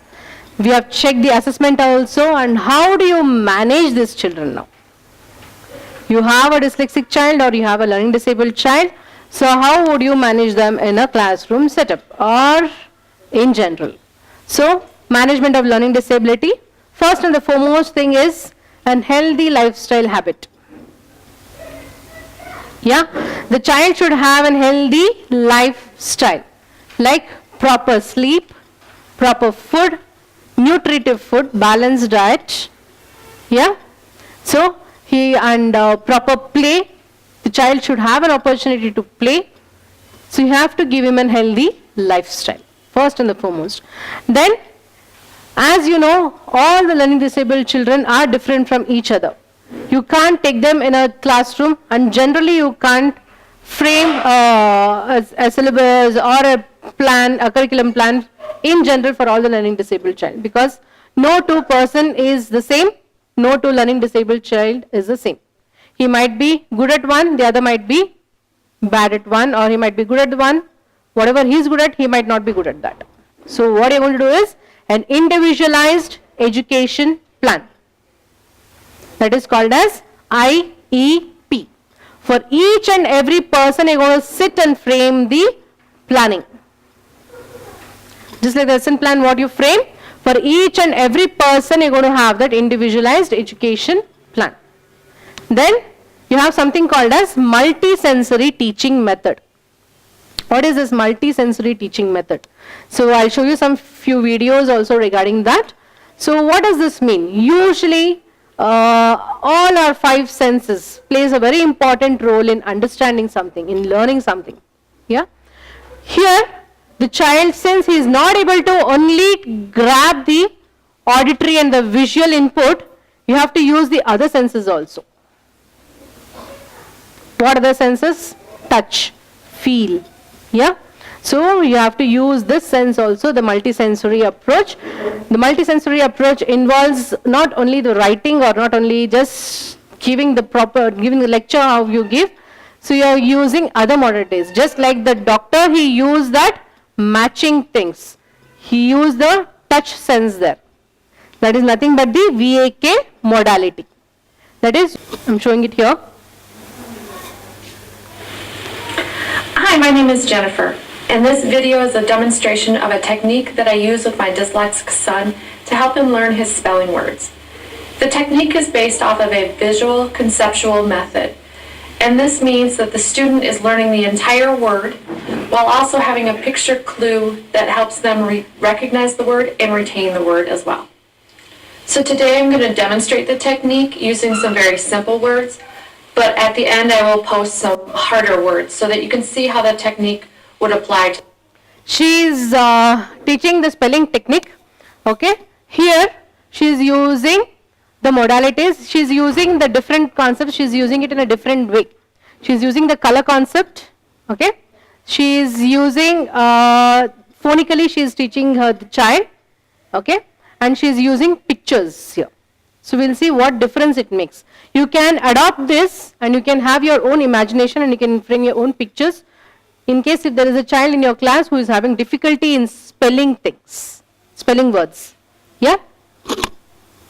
Those harder words. Please watch it carefully. The materials that I use for this technique are a whiteboard, some dry erase markers, and of course the spelling words. My son's spelling words are all based on a phonics concept for the week that they are learning. In this video demonstration, I will show you all the words based on the phonics concept of IGH. So the first word that we're going to do is light. And I have a few different colored markers here based on the letters that we do. So I always highlight the phonics concept in red. So IGH in all of our words will be red. All the other letters will be black. And then any pictures that I do will be in any other color. I have blue, purple, orange, whatever else you want to use. So here we go, light. Draw the L in black. I, G, and H will be in red. And again, T will be in black. Now we have to come up with a picture. So I look at this and I think of a light bulb. Well, the T kind of, if you go around it, is the shape of a light bulb, so that's the easiest thing I'm going to do.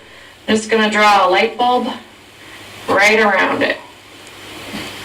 And I'm not a very good drawer, but this is my attempt at a light bulb. And there you go. Light. the second word that I'm going to demonstrate is might. When I think of might, I think of strong, so I'm going to attempt to draw strong arms. Again, write my word. M is in black. I, G, and H will be in red. And T will be in black.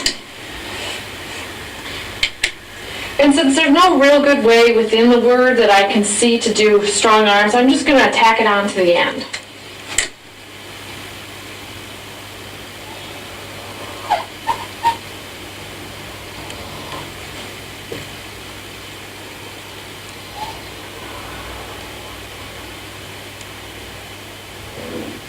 And there is might.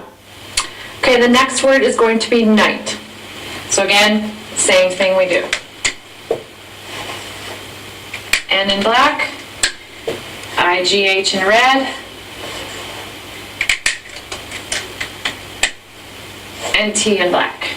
For night, I think moon and stars, so I'm just going to put those around to signify night.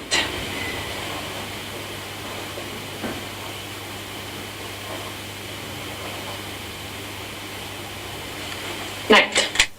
Now, some of the words may be challenge words, and some of the words might have more than one syllable or a compound word. If that's the case, I usually try to break up the syllables or break up the compound words with the picture or with something in the word so that he can segment the word and know how to break it up in order to spell it, in order to read it and recognize it and all that. So the first one I will demonstrate is weeknight.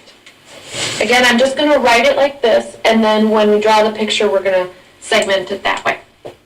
Normally I would write week in all black since it doesn't have the IGH concept that we're demonstrating. But I choose to do the EE in red because that's a concept that my son has already learned, and I want him to keep recognizing that.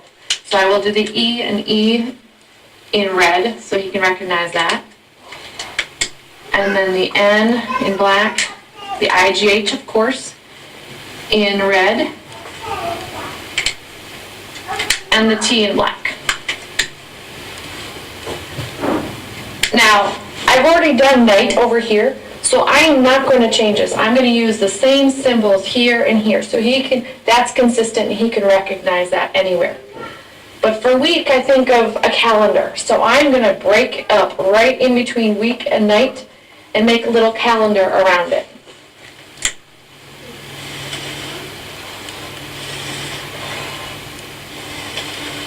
I'll put Sunday, Monday, Tuesday, Wednesday, Thursday, Friday, Saturday, Sunday in there.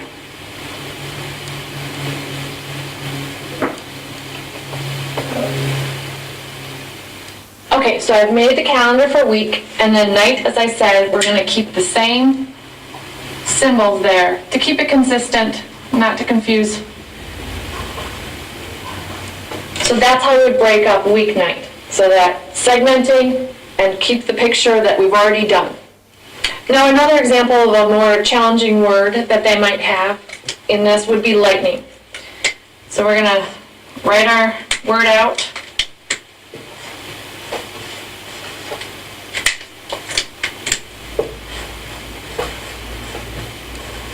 Now, lightning is not a compound word like this, but it does have more than one syllable.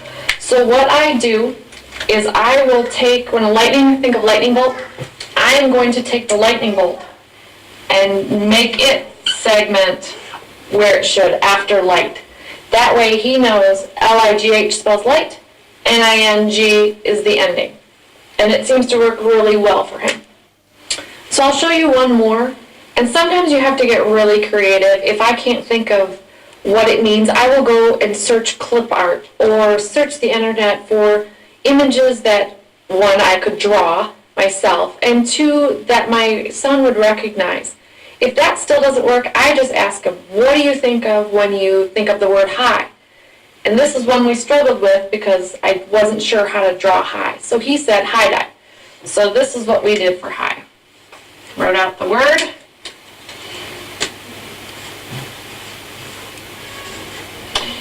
And we made this H into a high dive. This is the ladder. We just drew a line up next to it, and over here, and drew a little person. I usually do stick people because I'm not very good. Drawer and water. That's how he knew high. And so you kind of got to get creative, but it works. If you can come up with a picture and integrate it into the word or around the word, they will recognize it and they will retain it. Now, when I talk about weeknight and I talk about lightning, these are the way that I do it. If your son or daughter has not already learned EE, I wouldn't confuse them by putting this in red. I would stick with black. That's easier. If for lightning, why don't you use the light bulb over here? Because they're learning in whole words, they are learning the entire word at once. I want each individual word to have their own picture. So lightning is only one word, maybe more than one syllable, but it's only one word, so I only want one picture associated with lightning. Here, week and night, those are two separate words on their own, so we want a picture for each of those. So after you get your board done, what you want to do is make sure your child knows what each word says, that they can recognize it. And then finally, you want to practice the words. We started out for 5 minutes a day. I would say each word, and he would write them down. I have my board in my kitchen, just suction cup to a sliding glass door, and I have curtains that I pull over every morning over breakfast. Takes us 5 minutes. And we're to the point now where I just say one of the words and he will spell them back to me orally. We've moved past writing, but originally we did start off writing them. So that is what we do, 5 minutes over breakfast for the week, and by Friday he's good to go on his spelling book. This technique has really worked for my son. He is very visual in his learning. So the picture is a really key component in helping him to recognize a word, retain how to spell it, and read it as well. And this has been such a great tool for us to help him excel at spelling.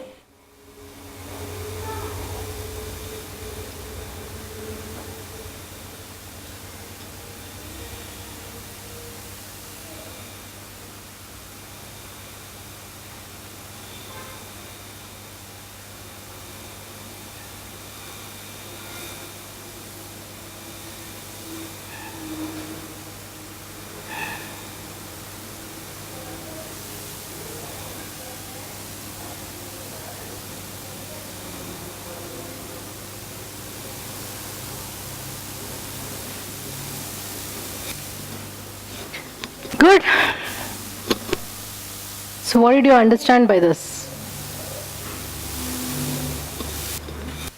You can have your own creativity also, you can have your own idea also with this. Okay, why I showed you this video is, any idea?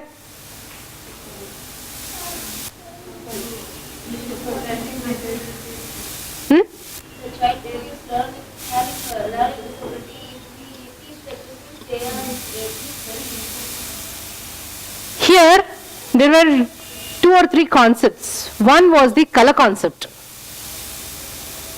Okay, she used different colors. Usually, they say that the color area in the brain is different. The picture where it recognizes, it has been recognized by the brain, that area is different. Okay. Usually when a child, it so happens even as a person we don't like to read every time. Yes? If the same thing if you show in a pictorial way, it will be there in your memory for a quite longer time. That's how any movie, any dialogue, whatever you ask, if it's a favorite movie, you say any time, even in the sleep also, if you wake you up and if you ask, what was the dialogue, you will say. Because that was a picture, it was a movable thing. Yeah? So that picture has been registered by your brain. That area is different. The same thing they have used here. What she has done is, she has used the picture concept as well as the color concept. Just to have a differentiation between the phonic words, the diphthongs, what do they say? I am not very, very expert in that. Matt Sadaf Madam is the best person for that. Okay, IGH concept, she had used a different color. So with this, the child understands that, okay, the spelling, because here she is making the child to learn the spellings, right? It's because this dyslexic child usually have problem with the spellings. So instead of making him to learn 10 times L-I-G-H-T light, L-I-G-H-T light, L-I-G-H-T light, she used this concept. What did she do? She associated a picture with that. With the light, she made a picture of light and she associated that with this. And for every time for the IGH, it was in red. And the rest of the letters were in black. Yeah? So the black has been registered, it has been there in his memory, and the IGH, which has been in the other color, it has been fixed in his memory that L was in black, IGH was in red, and T was in black. L-I-G-H-T, there was a picture of a bulb, so L-I-G-H-T means light. That spelling will be there in his mind for a quite long time. He'll never forget. Even after a time gap, if you ask him to write the spelling of light, the child will be able to write associating the things. That is what it's a problem with the dyslexic child, right? Associating. Yeah? Right? Okay. There are a few more examples. You can have your own examples also in the same way. So this is one of the way to teach the spellings.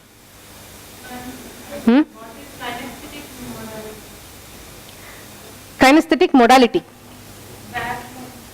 Kinesthetic means using your small and the large muscles, movements, touch, kinesthetic. Yeah? Okay, there is one more video. You see this and then go for lunch, break for your lunch, and I'll take maybe another half an hour or 40 minutes, then we'll wrap up with this, learning disability. There's one more. See, anything to be normal, perception is a must. So what do you mean by perception?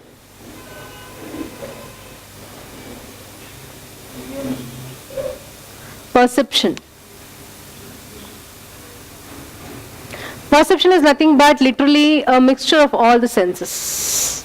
Visual, auditory, then touch sense, the pain sense. Here we are more into the visual, auditory, touch. When all these senses are normal, the perception would be normal. Means how the child is understanding things, how the child is interpreting, how is able to recall it later, how is able to present it later. So we're going to see one video on dyslexia and perception. What does a perception mean in dyslexia?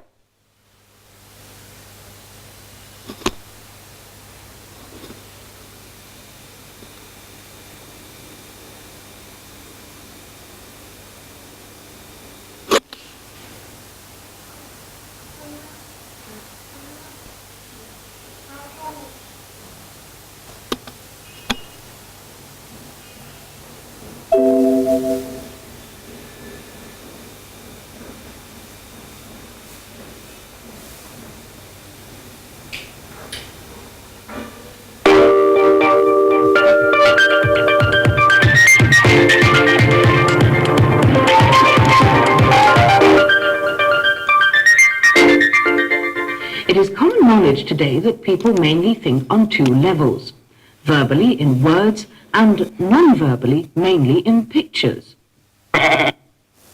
When people think verbally, they utter words in their mind and assemble them to form sentences. People think at the same speed they speak aloud, which is up to 200 words a minute. Non-verbal, that is thinking in pictures, is much faster. There is no need to wonder about the old adage, a picture is worth 1,000 words. Word thinking is linear and sequential, like when you speak. When thinking in pictures, ideas grow associatively, which means you are thinking in many different directions. People think more or less with both methods. A dyslexic usually thinks non-verbally. Their mental pictures are similar to three-dimensional virtual films. Usually dyslexic children enjoy pictorial representations. That's what they're showing here. Dyslexics don't need this technology. For them, the cinema inside is real and alive, and not just an illusion. Visual thinkers can let their imagination run wild in the realm of their fantastic imaginations. They can play with it, change it, move it, or take a walk in it.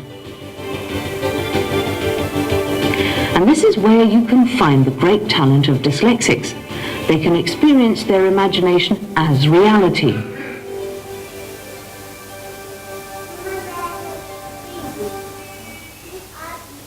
When verbal thinkers think of a tree, they think of the word and the sound tree, an abstract symbol which they learnt to associate with a real tree.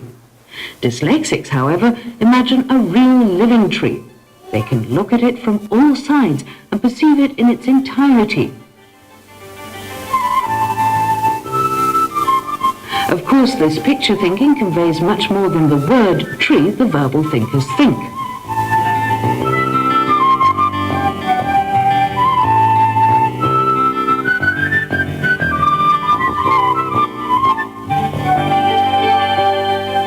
Dyslexics find their versatile world of imagery very pleasant, real and positive.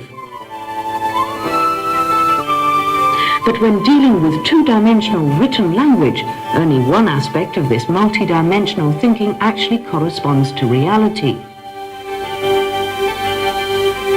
And this is where the dyslexic dilemma begins, when they run into those strange two-dimensional symbols, letters, words, or other abstract symbols like notes or numbers. Dealing with letters becomes increasingly difficult the more abstract the word is, and the stronger their ability to experience their imagination is.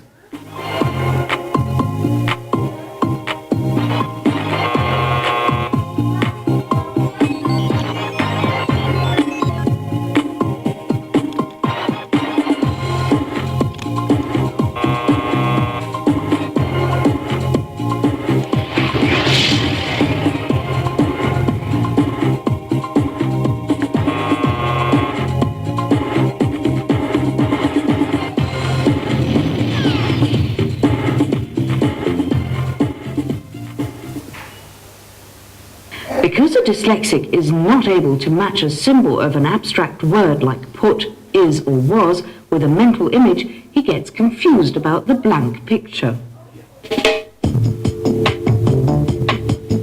Because of his highly developed three-dimensional perception, a dyslexic does not try to grasp the word as a symbol, but instead as an object. This is how it happens. Within no time at all, he has experienced dozens of three-dimensional views of the word image. Except for only a single one, they are all wrong.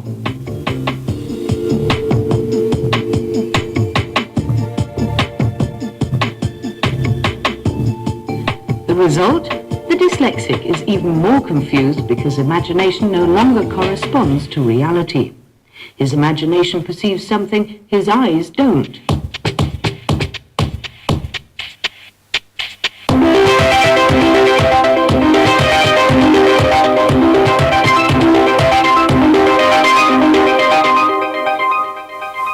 You can check that website, take it from the same.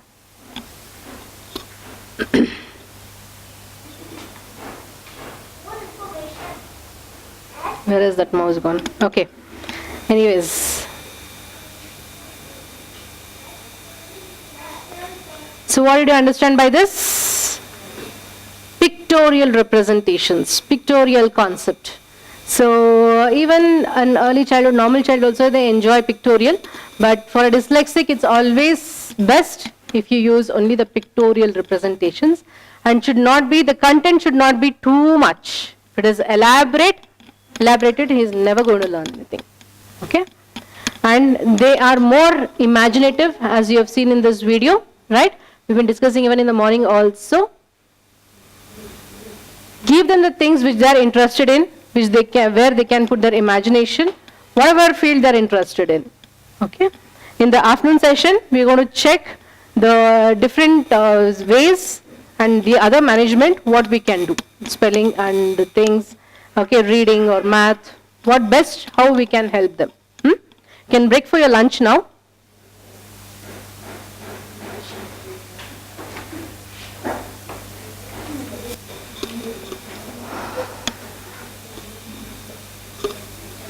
Daya sir. Daya.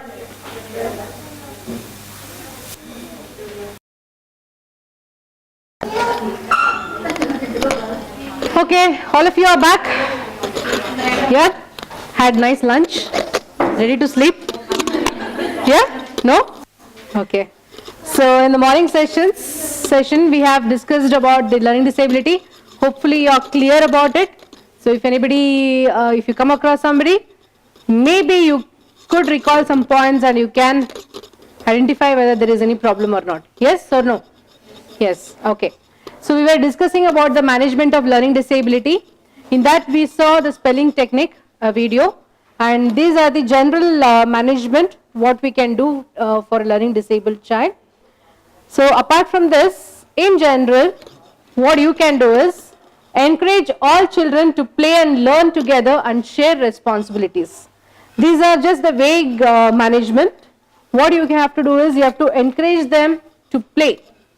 So play is one activity where child learns a lot. Yes? You all agree with that, right? Okay, you have to encourage them to play a lot, mingle with others and share the responsibility. Okay, apart from that, you should make learning a fun. In the morning, one of the students was asking what to do with that child when he is reluctant to do any other things, whatever she is introducing. Always, if the child is not showing any interest in whatever concept you are showing, make it a bit more interesting by using different techniques. Try and use it differently and see what is the response. That's what that lady also tried. She tried giving the spellings in a different way. She tried with the picture concept, she tried with the color concept and with the phonic concept. Yes? Okay, you can try that different way and see the child learns much faster and he can register in his brain much easily than in the normal routine what we teach the child. Yeah? Then relate what is learnt at school to daily life and home situations. Whenever you are teaching the child something, you always try to associate that. You relate that with his daily life, whatever, and his home situation. Okay, as you do in your home, as you have learned there, as you go to the park, you try to correlate things, you try to associate things, try to relate the things. Yeah? And vary the method and pace of teaching in order to maintain children's interest and enable each to learn at his or her own speed. So you have to vary your speed. So you can't teach them as you are teaching in a normal classroom. Yes? So you have to vary your speed, you have to vary your pace of teaching.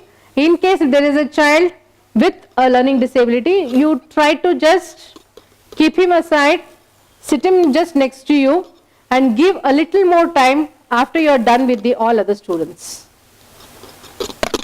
You have to give a little more time to these children. Yeah?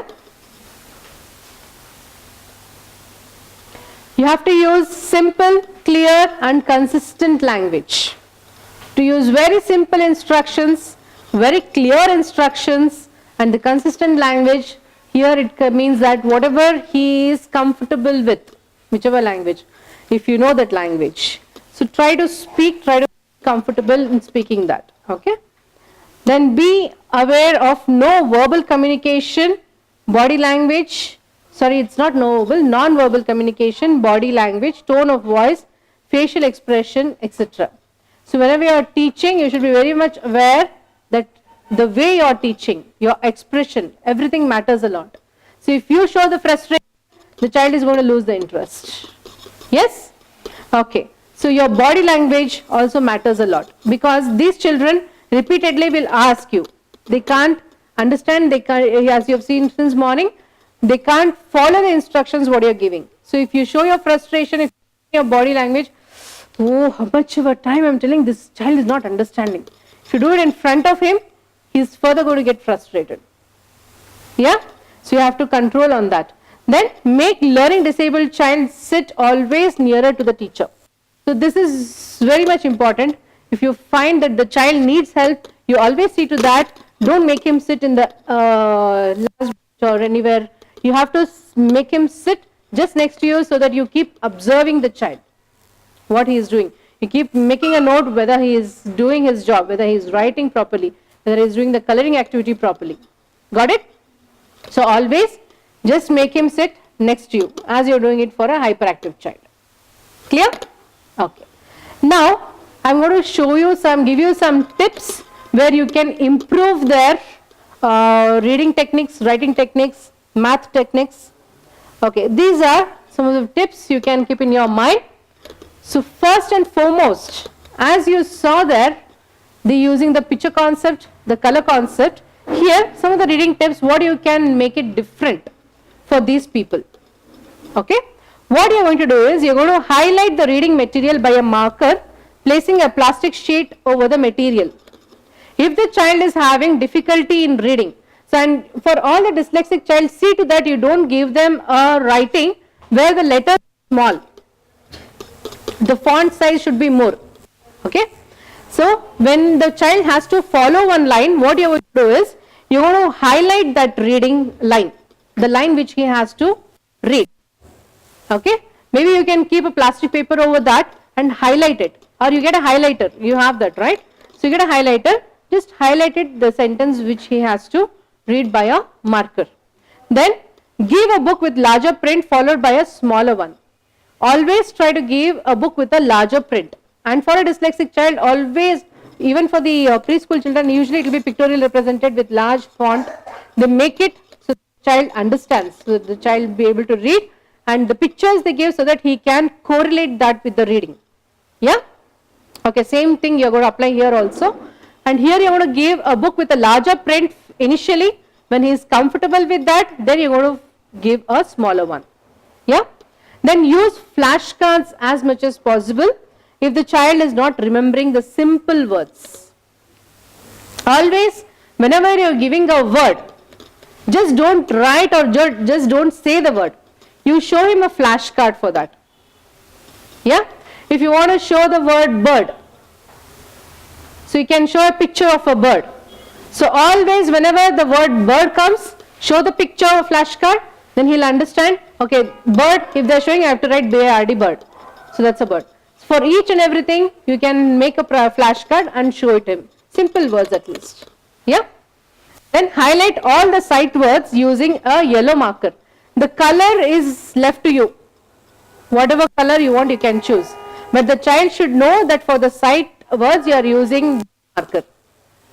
Okay. Or for the phonic word, you are using this marker.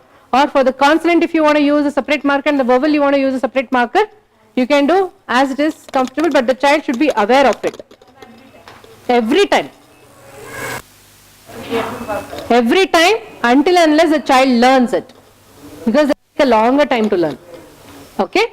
Every time, but whenever you are using, if you have used, for a vowel, if you have used say blue, you have to use the blue itself for the vowel every time. Like how she had used for IGH, she had used red. Every time whenever the IGH concept comes, you have to use the same color. Don't change with the color. Yeah? Because his mind has registered that red color. Red color, IGH stands with red color. So that phonic words, his mind has registered it. So never change it. Okay? Then what you can do is, put a section of newspaper and have the student circle all the O's, all the L's and so on. This can be given as a homework also. So give a piece of paper and ask him to circle all the O, all the N, all the B. Every day you are giving one new letters to circle it. Yeah? Got it? Okay. Then play a visual memory game. Visual memory game. So we usually do it in the school, Alva. What we have around 10 different items which the child knows, okay, which is familiar to the child. You're going to have it in a tray, say pencil, apple, okay, it's there in his day-to-day life. So you have it in a tray, you show it for say around, we usually show it for around 10 seconds, right? But for these children, you can take a little more time, show it to them, just wrap it and ask him to recall the things whatever he has seen. So that's a visual memory game. Yeah? Initially maybe the first time he might be able to recall say around 2 or 3. Later when you keep on give him little more time. Just try it again. Okay, give him little more time. Ask him to see it properly. Next time he will come up with another 2 more. He can recall things. So okay, the same way you want to play the visual memory game. Every day or maybe say twice or thrice in a week you have this visual memory game. Yeah? Then play the store game to increase auditory memory. So what is store game? to increase the auditory memory. This is all just to improve the memory of the child. What is the store game?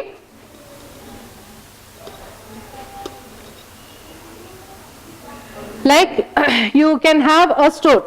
Usually you have all those vegetables and fruits and all with you, right? So what you do is you make a vegetable vendor shop there. And you are going to play a store game with the child. So what you're going to do is you're going to ask the child to bring an apple from there. Yeah? The child goes and gets an apple from the store and place it on the tree.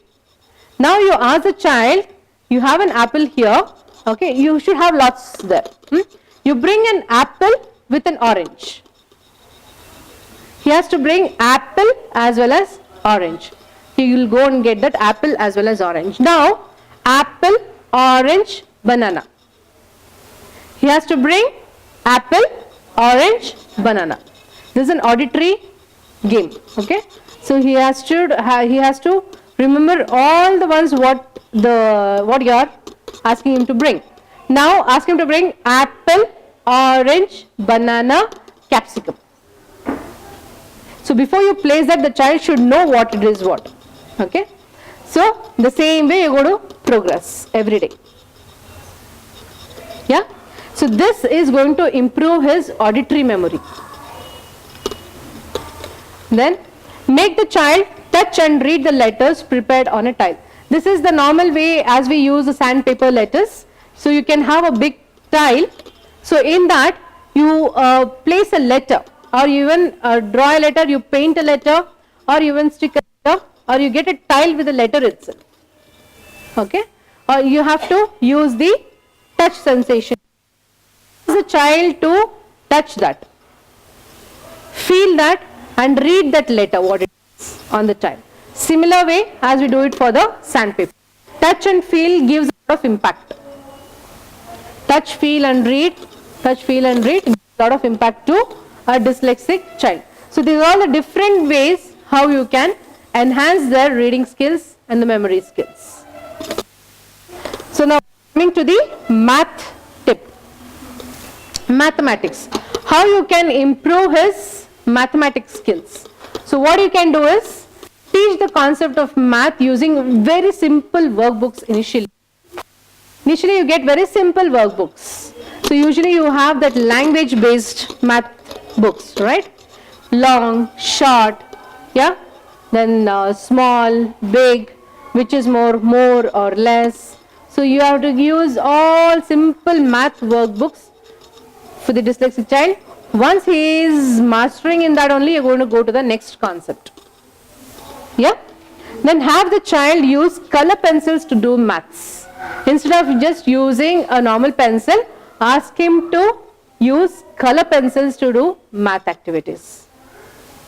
Let it be copying down the numbers, let it be writing the numbers, one number above or one number below, whatever it is, you give him on colored pencils. Because color is having a very good impact on the child. Okay?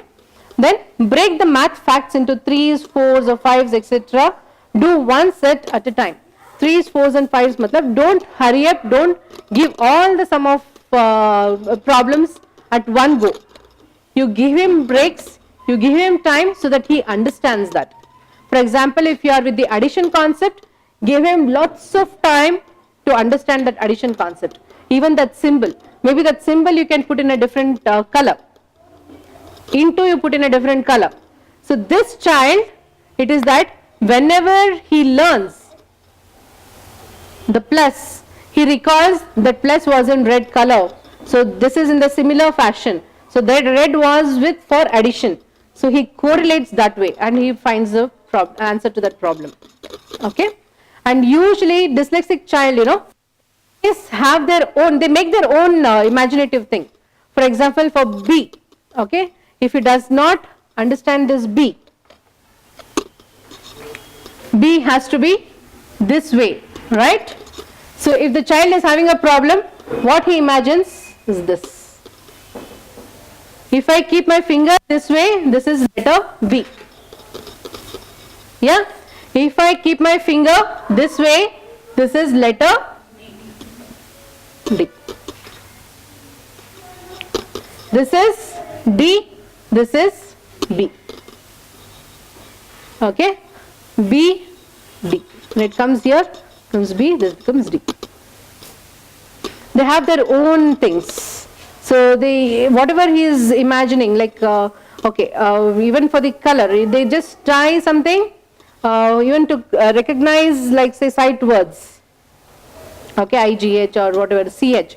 For CH and all, for all CH, the ch sound, they use a different color in phonic when they're teaching the child. Always, whenever CH comes, they use the same color. CH means ch sound. It's like that. Got it? So you're going to use these techniques. Next, spelling technique. So we have already seen a video for this. So apart from this, have the student practice by writing the spelling, word consonants with one marker and the vowels with the other. As I told you just a bit while now. Then followed by prefixes and suffixes in one color and base in another color. Okay?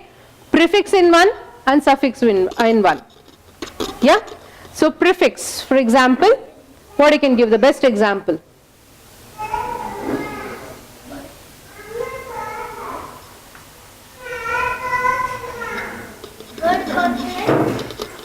Prefix and suffix. Prefix matlab what? Just in front of the word. Yeah? Any examples for prefix? Unlike. Un is a prefix, like, yeah? Butterfly. What? Prefix. Suffix matlab which comes after the word. Okay? Understand, misunderstand, understanding. Huh? Like. So, prefix you are going to give in one color, suffix in one color, mid one in one color, base in one color. So that the child understands what is a prefix, what is a suffix and what is the base word. Yeah? Then write the spelling word in multiple colors on a large card. Hold the card for 10 seconds and then take away. Ask the student to spell the word in the card. Start with very simple words. 3-letter words. Cat, okay, dog. So you have it in different colors. You show the child for 10 seconds and take it away and ask the child what was that word, what are the letters in that word. You please say the word again. The child has to read out. Okay, D-O-G. D was in, you use different colors for this. Okay, so the child registers it. Maybe the first time if he is not able to do, repetitions. Color the little sound components at and an, and then have the student write the word families from memory. Okay, maybe if you are using at family, and family, so you're going to have this in blue color, give one other color and ask him to frame all the at families, all the and families. You can use C, A-T, A-T same, okay, then B, A-T, these are all the at families, C-A-T, B-A-T, M-A-T, F-A-T, okay, same way is going to frame for the and family also. That and in one color, the word whatever he is going to frame now, that in the other color, whatever letter he is going to add into that word to make it a word. Okay. Then use nonsense words also in this pattern. Not only the sense words, you can use the nonsense words. Nonsense words are only to improve the vocabulary skills. Then do dictation with the student.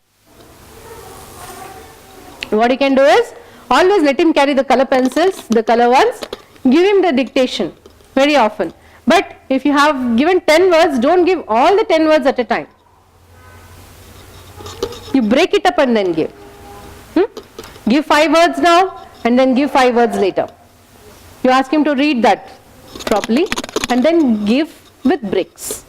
Then practice auditory discrimination. Auditory discrimination and auditory memory. This is somewhat similar to the store game. Discrimination, he should be able to discriminate the different voices, different noises. Yeah, make some different noises, ask him, what is that noise?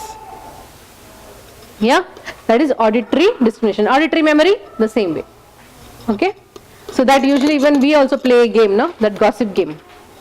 The one he starts here and when by the time it goes there, it changes. Yes? Yeah. So that's where some of the spelling tips. Now, writing tips. What all we can do to improve the writing skills? So, hand muscles should be strong enough to practice writing.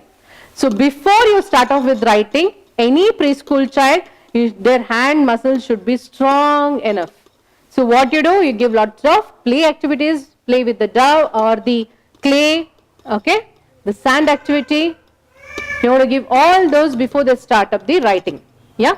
Then practice writing large letters on sand or shaving cream and then start with words and short sentences and then slowly increase the size of the letters and words. So it should all be a stepwise progression what you're going to do. Yeah. Start with the sand letter, sand writing. You can even use rava, ice, whatever is available. Yeah. You can use that and practice writing initially. Initially, whenever you are teaching a child, it should all be a big letters, not small ones like this, okay? Big letters. It should be big letters. Then, now take a rule book and dictate simple sentences such as, I saw the cat run. The student is to write what you say. So, before this, the child should be able to write simple words. 2-letter and 3-letter words before you give him a sentence to write. Okay. So what you are going to give here is, give him a rule book and after the dictation words, if you have taught him a sentence, you give that, say that sentence and the child should be able to write that sentence. Got it? Then present a picture to the student and have him to write 5 things about that picture. So what you're going to do is, you want to present a picture to the student and ask him to write 5 things about that picture. This is going to improve his imaginative thinking, his writing skills also. Maybe they would do a lot of mistakes in writing, so that you have to correct it. And whatever mistakes he is doing, repeatedly, let him use a color concept, teach him in a different way and see to that once he has done that mistake, after repetitions, he should not continue with the same. Maybe he takes a little longer time, no issues. Yeah? Then have the student form paragraph out of the pictures shown with symbols and punctuations later. Grammar does not come initially. Initially he has to learn the basics. Only then the grammar and the punctuation, the symbol, everything comes.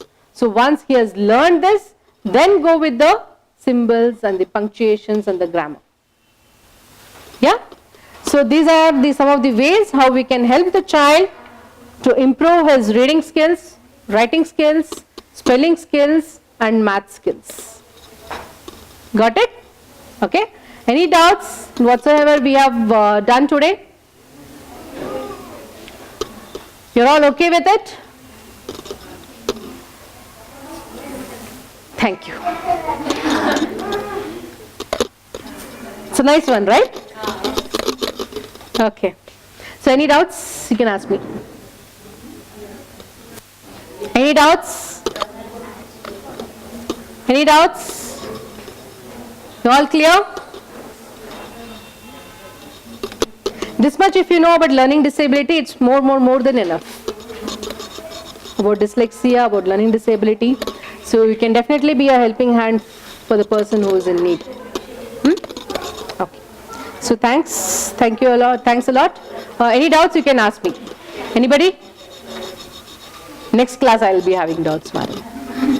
Okay, next we'll start with the special children in the next class. Then we'll wrap up with the psychology part of mine. We'll start with the health and nutrition. Okay. So thank you. Now Sadaf ma'am would come.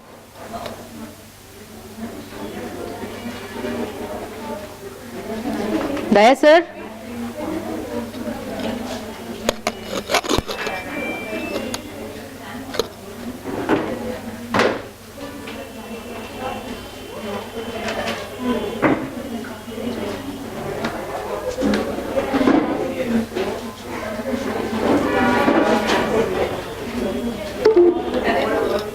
Daya?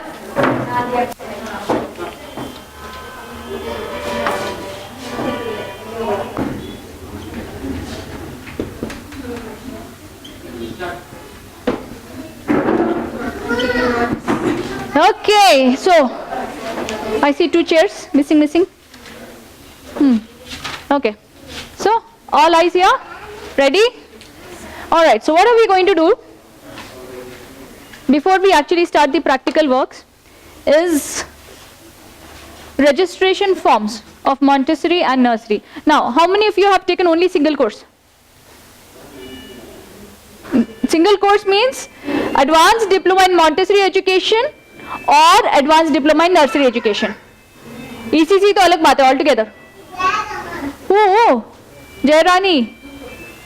Advanced diploma in Montessori education or advanced diploma in nursery education, either one of that. Only one. Everybody else is dual course. ठीक है. Now what we are going to do, we are going to give you registration forms. These registration forms have come from the board.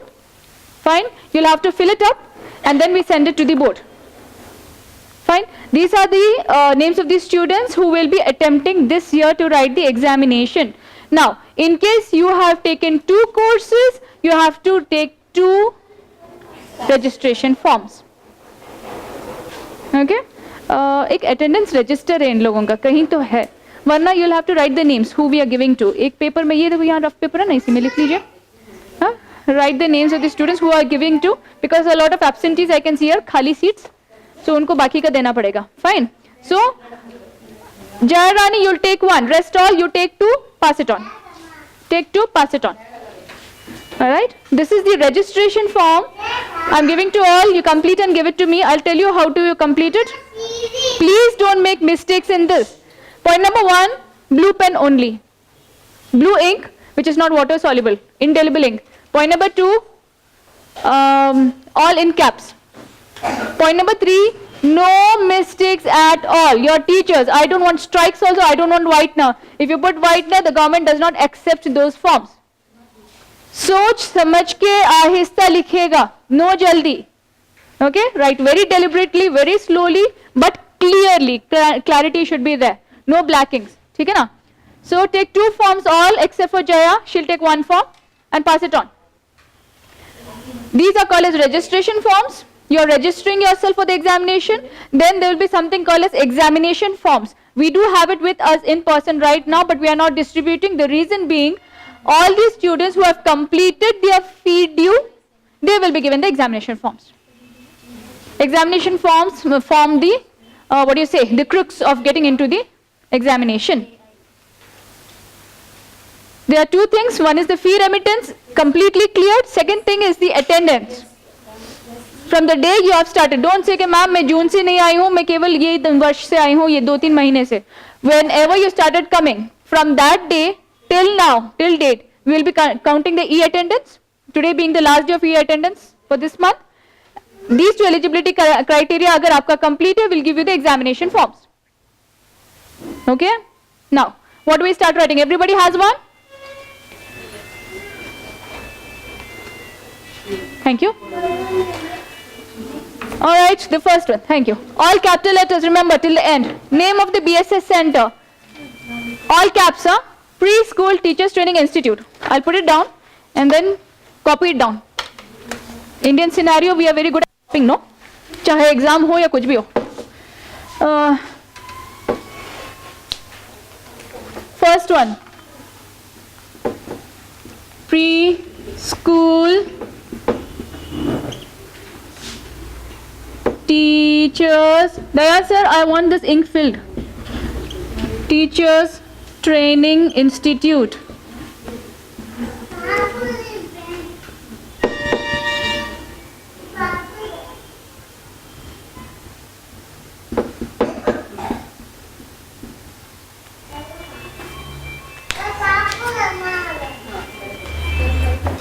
Okay?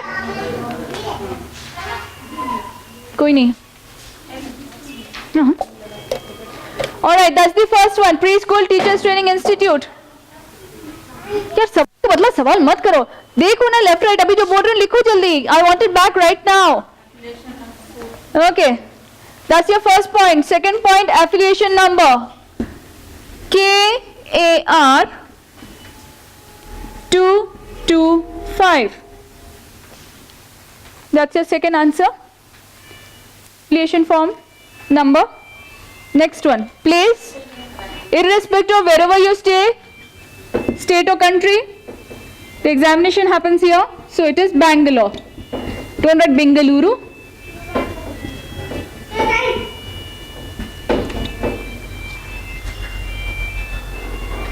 Okay, that's the third one. Done. Third one, student's name as it appears in the SSLC marks card, not after marriage. क्या हुआ? ठीक है ना, marks card में क्या था 10th का, because it will be verified. Those are if they find a disparity during the verification, it will be rejected. Then you are not writing the examination. कोई जवाबदारी नहीं है to the board. Okay. Now, in case those who have given me affidavit with your marriage registration ka copy that you are changing your name, you can write the name changed. Okay. Next one. Father's name. Late, not late, जल्दी कोई नहीं. नाम जो है वही नाम. ठीक है? Father's name. No late Kate. Only the father's name. Number 6, mother's name.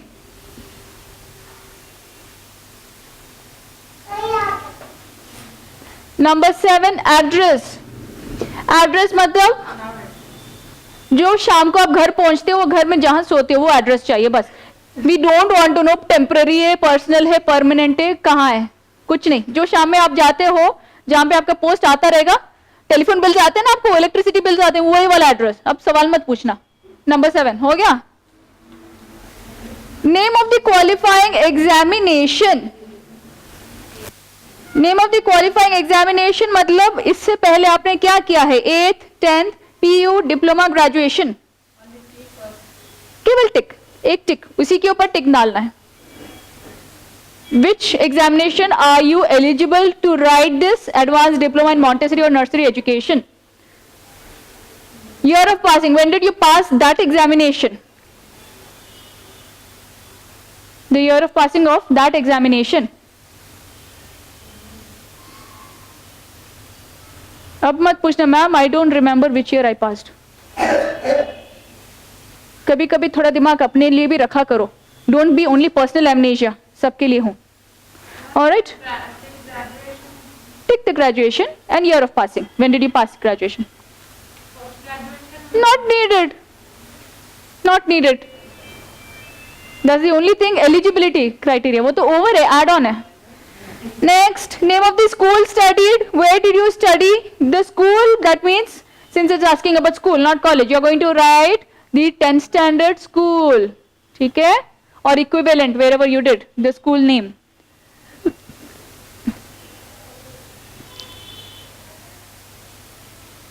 केंद्रीय विद्यालय कौन सा वाला, DRDO, comma, place. Which place is that school located? उसका स्कूल अलग है, आप इधर उधर क्यों देख रहे हो? हाँ, your school only, no?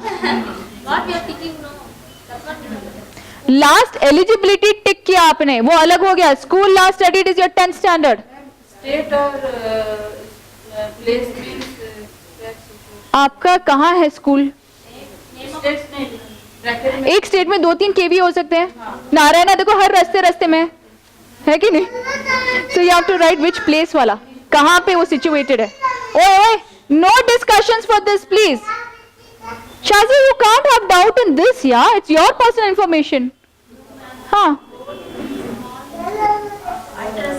Okay, next one. People, when I tell you 3 times, in spite of that you make an error, that means you're doing it on purpose. Duration of the course. Now, okay, name of the course undergoing. Now, what are you going to do for name of the course undergoing? Advanced diploma. Advanced diploma in, आप कौन सा लिख रहे हो सब लोग? Montessori. तो लिखिए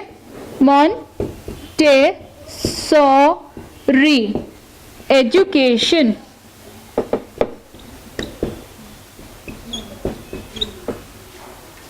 डिप्लोमा इन मॉन्टेसरी एजुकेशन. सबने लिखा, जयरानी नहीं लिख रही है. जयरानी लिखेगी advance diploma in nursery education.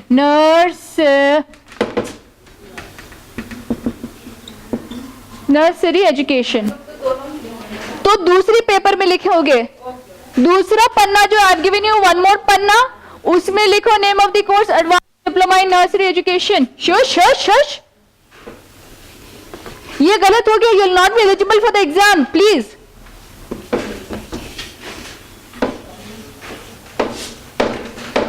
दूसरे पन्ना है ना, the second leaf that I've given you, in that you write advanced diploma in nursery education.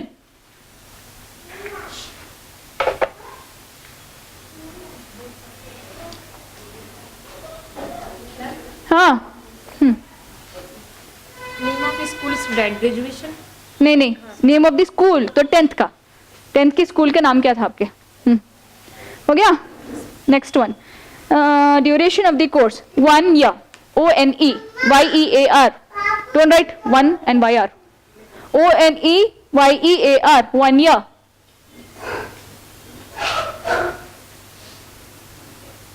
ಆಯ್ತಾ ಎಲ್ಲಾರ್ಗೆ? ಎಲ್ಲಾರ್ದು ಆಯ್ತಾ? Okay, next one. Examination for which year? Which year you are writing the examination? 2015. 2015. कौन से साल लिख रहे हो? 2015. बैच 2014-15. बैच 2014-15. ठीक है. Declaration. I declare that the entries made above are correct and they have been made in my own handwriting. Signature of the candidate पे करना, यहाँ पे है on your bottom right, not principal का signature. Not yet. 5-6 साल में कर लो वो, अभी नहीं. लेफ्ट में है ना. आप लोग तो ऑलरेडी हो हाफ वे थ्रू, सो 1 साल 2 साल में कर लो.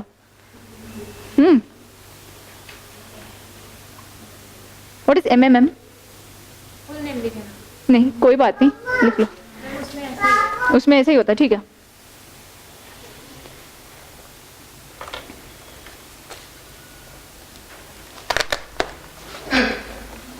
अटेंडेंस रजिस्टर का इन लोगों का, attendance register. Just have a check, no? I'll make a tick who all are here.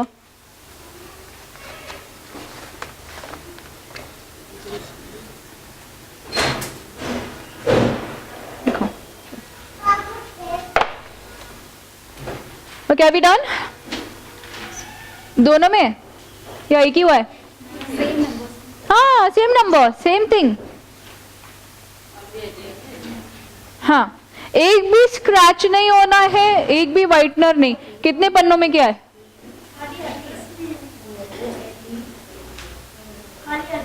कब जिंदगी जियोगे बेटा, कब जियोगे? Thank you. आदत. Teacher can never have habit. A teacher till every day she learn something new. And Montessori teachers specially are suppose to be observers. आपने observe किया है बच्चे को. और कौन? Radhika, you also. Did you make a mistake? Any one strike, you have to write it again. No strikes also. Go slow. जी? हाँ, thank you. क्या? हाँ, ऊपर सिग्नेचर लिखा है ना, वहीं पे साइन कर लो. साइन करें या नाम लिखें? सिग्नेचर लिखा है तो साइन करना है ना. कहाँ से लीक कर रहे हो? मेरे हाथ खराब हो जाएंगे. I'll give you one more. जी बेटा. Only one form you are writing. That also, ma'am. One form, please. Wrong ஆயிடுச்சு. ஏன் என்ன தைக்க ராங் பண்ணியிருக்கு?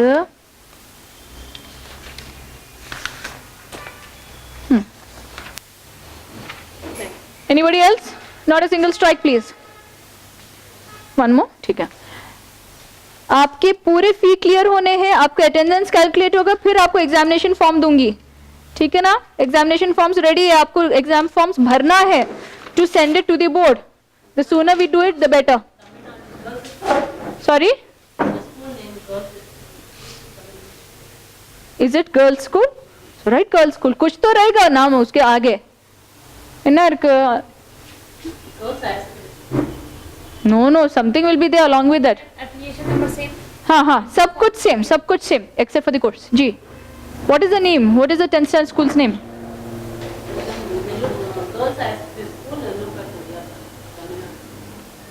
लिख लो. आता तो समझ में नहीं है, लिख लो. Write it down as it is. It will be done a background check, verification होगा वो schools का, whatever it is. Now since you know there are a lot of crimes happening against children, a lot of schools have started to do a background check. So when something untoward, let's hope not, till date nothing has happened with our students, something untoward happens, they come for a check to me, I have to produce that to them. One more problem. जी बेटा. Where study now, school is closed. That is a government school. Children are Close, but that time it was open, no? You have a TC and that one, no? Enough.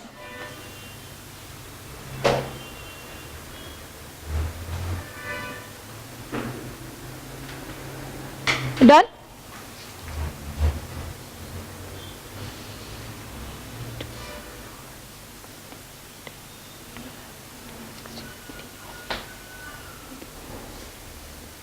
Aitama, I need a pencil. Pencil big.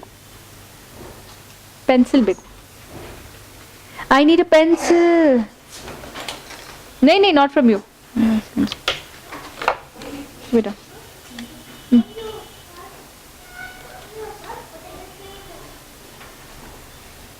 Thank you.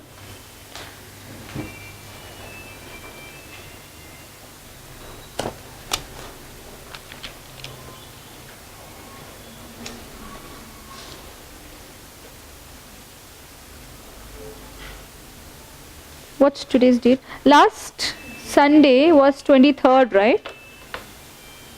23rd was Pratima madam's class or Gurjit madam's class? Okay.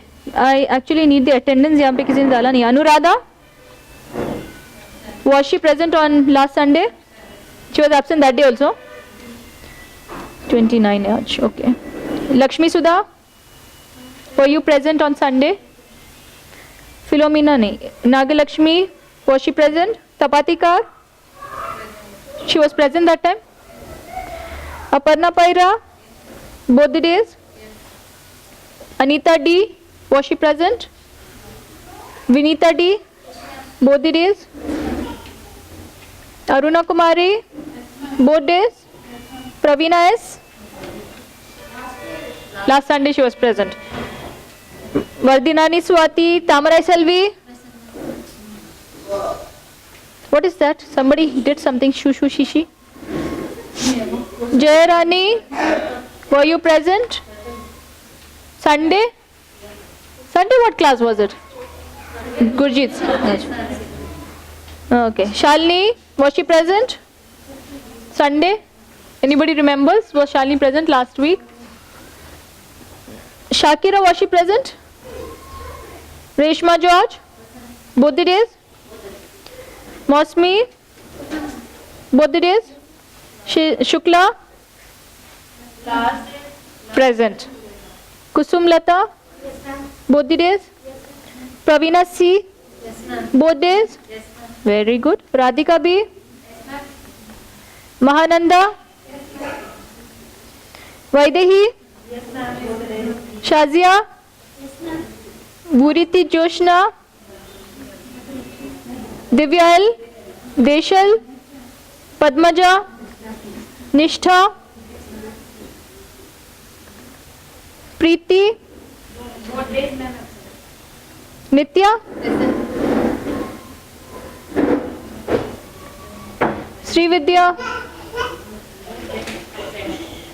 Kumari Sabhyata? Bindu Gupta? Momita? नहीं, उसका तो था ही नहीं. Okay. Okay. थोड़ी आवाज कुछ आई.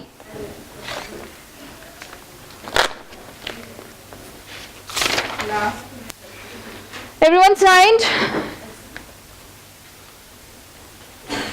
I need a हाँ chair है ना.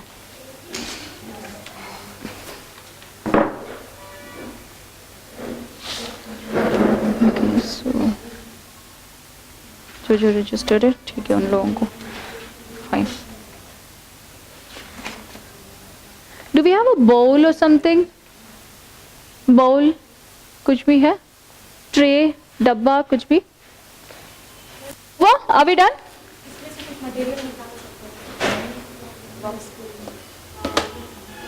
Tray है ना?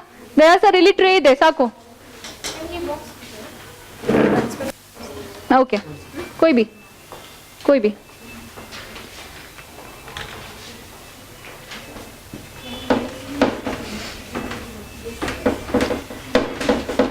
ये क्यों इरेज कर रहे हैं anyway?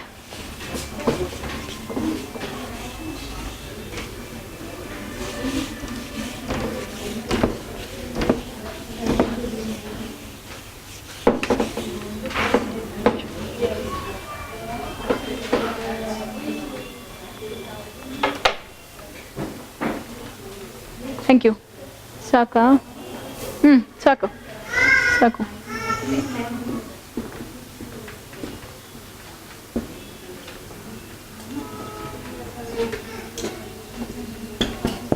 Okay, we come to the most important practical that we have in the complete academic year, called as project demonstration.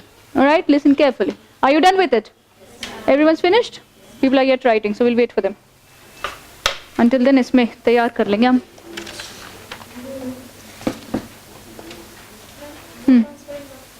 है ना, अभी क्या करेंगे? ये आ गया. We'll keep it in this. 2 चाहिए ना, एक और चाहिए, देख लीजिए. I think from where he's picked up, एक और रहना चाहिए. In Vandu.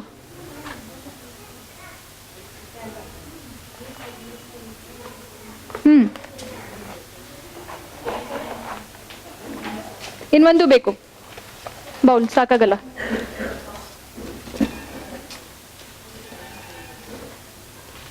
ಎರಡು ट्रे ಕೊಡಿ ನಮಗೆ.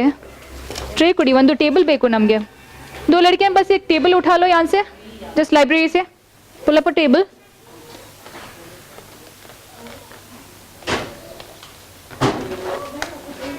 हाँ जी, ट्रे बेहतर है. What do you say? I need a table also to keep this.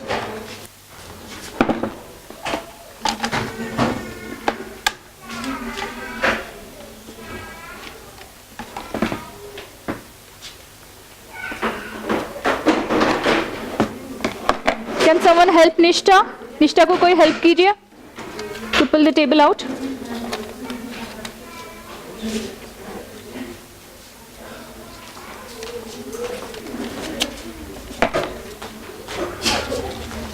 Thank you. एक और ट्रे चाहिए.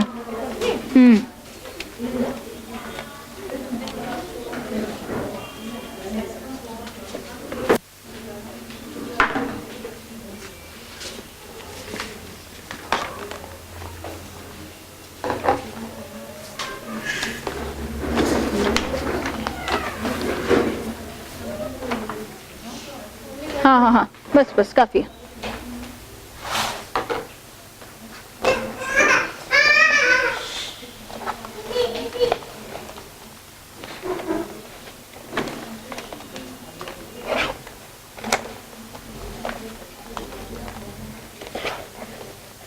Everyone's very curious, हाँ? मैडम क्या कर रही है? बहुत रंगीन दिख रहा है. God knows क्या है अंदर. This is just to ease away your tension. Colour बनाए हैं. Curiosity increase नहीं हुई? हुआ ना? Imagine बच्चे को कितना अच्छा लगेगा ऐसे teaching aids बनाओ रंगीन, है ना? All right. So what are we doing? We are going to do something called as project demonstration. What is project demonstration? Shush. Everybody shush. Project demonstration means demonstrating an idea or a concept in front of the class. ठीक है? Class के सामने एक idea बताना है. How? There are 2 methods. Method 1 is wherein I am going to teach a set of preschool children. For example, when I get a demo, let's say, how do you handle spindle box? I consider these children in front of me to be of the age group 2.5 to 6 years, and I'm going to literally teach the spindle box. For that, 1, I can have a volunteer. 2, I can keep the teaching aid and I talk about it as I would to a small child. This is one method of taking a demonstration. Method 2, not to hurt the sentiments of your fellow counterparts.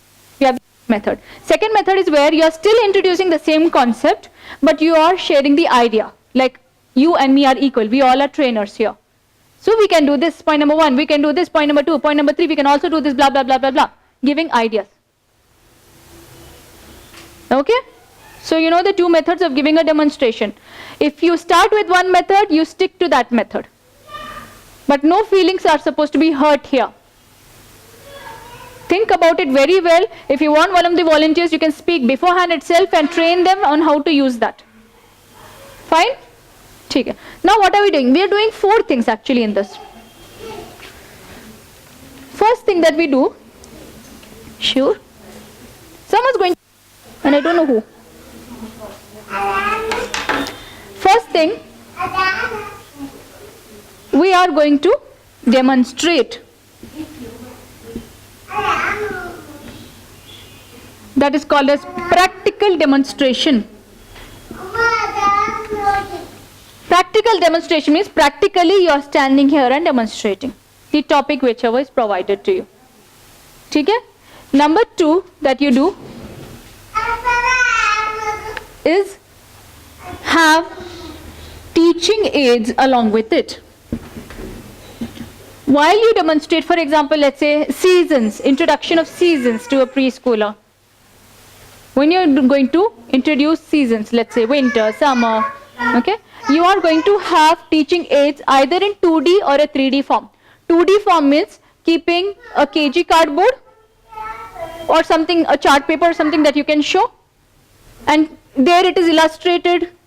Let's say the eatables that you have in rainy season, the clothes that you wear in rainy season, the things that you do, the games that you play, anything over and above creativity. Creativity. Marks counted on creativity. ठीक है ना? So that's your teaching aids. Then it can be 3D teaching aids. 3D teaching aids means you can also have objects. Make objects. The more you make, the better marks you get. If you have ready made, though your concept will be fine, you'll get a lesser mark. Think about it. Then again, the way you introduce it, it makes a hell lot of a difference. So you have to think, how do I introduce it? How better can I do it? Try to keep a child in front of you. Almost everyone has a child here of the same age group, up to first to second to third standard also. That is a bearable age. Don't go and show to husbands. They'll say, "Ha, ye karne jati hai kya?" Hai kya nahi? So keep a child in front of you, like how we used to practice for debates. Keep, or you look into the mirror and try to bring that concept forth. If you are not able to gain the attention, it's not happening. Okay? You will be given 5 minutes only. You are going to also back it up with a PPT presentation. That means one side you are talking, one side I have the aids, the third side I am showing with the help of the projector. Everybody's PPT should be ready and sent to me by mail. You'll be divided into groups. Group wise we are going to take this. In one group will be completed in 1 day. The other group in 1 day. The third group in 1 day. So we'll have 5 groups totally. तो हो जाएगा. ठीक है? The fourth thing is going to be written format.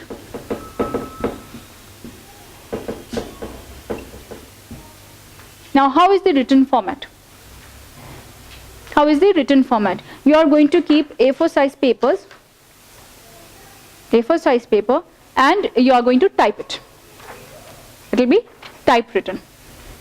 And again the same thing, you are going to not spiral binded. You can have those stick folders, remove the stick, punch it, tie it with a ribbon, and you bring it to me. That's also fine. Alright, the first page will contain name of the topic, presented by, or a project submitted by. Put a colon, dash, and write your name. First name dot initial. समझ में आ रहा है?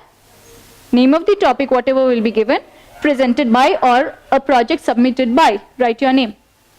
If you want, you can also write 2014-15 batch. pstti.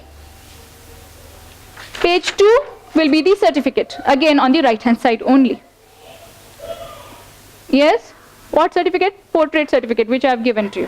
ठीक है, उसमें आपको फिर complete करना है. Page 3 will be your index. Page 3 will be index. Page 4 will be acknowledgement. Acknowledgement. Page 1 topic and by, presented by. Page 2 certificate, portfolio. Ma'am आपने certificate का मैंने लैंडस्केप वाला उल्टा देख लिया, आप भी उल्टा देख लीजिए, इट्स ओके, नहीं चलता. Then we have the index.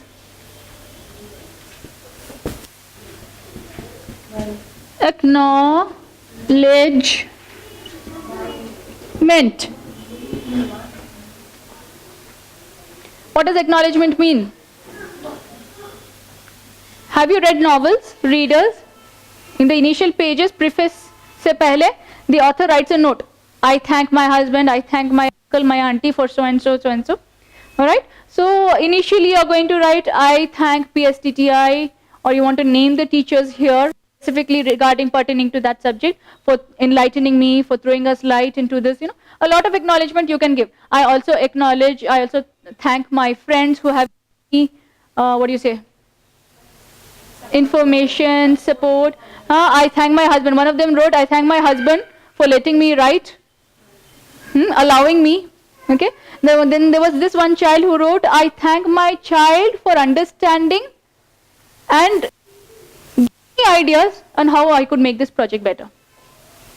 So anyone you want to thank under the sun, you can thank them. But don't get into cows and horses and donkeys. ठीक है, लेकिन कहीं भी इनिशियली पीएसटीटीआई का नाम रहना है. ठीक है ना, फाइन. फोर्थ एक्नॉलेजमेंट हो गया. Then is the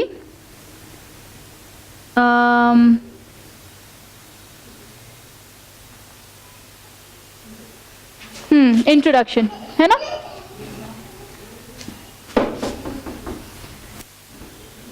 introduction.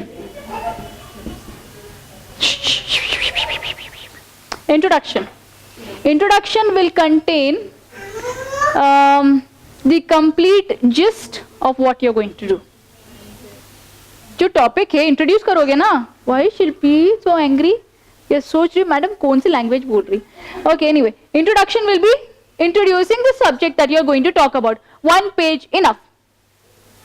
Don't write only 4 or 5 lines and make the font bigger 72 number तक. समझ में आ रहा है? प्रॉपर चाहिए. And yes, never ever put the PPT in the print form. ये मुझे चाहिए वर्ड डॉक्यूमेंट में. Then you make it read only, that's your problem. Word document में बनाना है. ये पीपीटी होता है अलग फॉर्मेट, वर्ड डॉक्यूमेंट अलग होता है. Ma'am I can print from here, it's not happening. ठीक है ना. इंट्रोडक्शन. फिर होगा आपके AIIMS and objectives. AIIMS and objectives. Aims and objectives. Aims and objectives means what is the aim of teaching this to a preschooler? For example, I start with introduction of mathematics to a preschooler. Why should I introduce mathematics to a preschooler? What are the developments that are going to be taking place in that? What are the promotions? How do I promote those values? कोई तो मकसद होना है ना, objectives होना है, कोई M होना है. Start with a plan. Those plans will come in 1 point wise bullet form. Tuck, tuck, tuck, tuck, tuck. Nobody wants to listen to your description there. It's only bullet form. 10 bullets. 6 to 10 bullets. नहीं हो सके at least maximum 5 bullets. 5 bullets से कम वाला कोई है ही नहीं यहाँ पे. Fine. All right. Now after that, aims and objectives. कहाँ लिखूँ? Number 7, description. Description means the complete topic will be described. Okay? How will you describe a topic? Let's say you introduced first, then you talked about the concept, importance of concept, advantage of that concept, something regarding teaching aids of that concept, and then you have how can you make the concept better, then you show 2-3 photographs of that concept. कितने सारी चीजें आप डाल सकते हो. आपके तरफ से क्या मैनिपुलेटिव्स है, that also. Then in Indian scenario कौन सा कॉन्सेप्ट, वो कॉन्सेप्ट यूज किया जाता है या नहीं स्कूल्स में, that also. Each thing will have a heading, a para, heading, para, heading, para. Description will go to 10 pages. 10 pages. Last year को 6 to 10 पेजेस कहा था, 6 पेजेस बहुत कम है, it should go to 10 pages, उससे ज्यादा चले गया तो no issues. Okay, and again maximum font size is 14 including heading. 12 रखो, देख सकती हूँ, 9 से कम मत रखिएगा, 10 या 9 मत रखिएगा, 11 से 14 तक सकते हो. Above 14 I don't want, I am going to reject those. That means that subject matter. Okay, 10 pages हुए, and please number your pages. It's very easy to number your pages. You know how do you do it? Go to the MS Word document. सबसे नीचे click करो, 1, 2, 3, 4 click करो, you get a footer. Whatever you want to add in the footer, you have to type it there. He will add it for you. और page numbers आ जाते हैं. Now when we are talking about the footer, I need footer from the page 1. How do you get footer? MS Word document है, यहाँ पे 2-3 click करो, footer आ जाएगा यहाँ पे. Footer. From there, you select styles the footer. Take a style where one side you can write pstti.com or Preschool Teachers Training Institute to show that nobody else should take a photocopy of yours. समझ में आ रहा है? It's part of the preschool teachers training what you're doing for.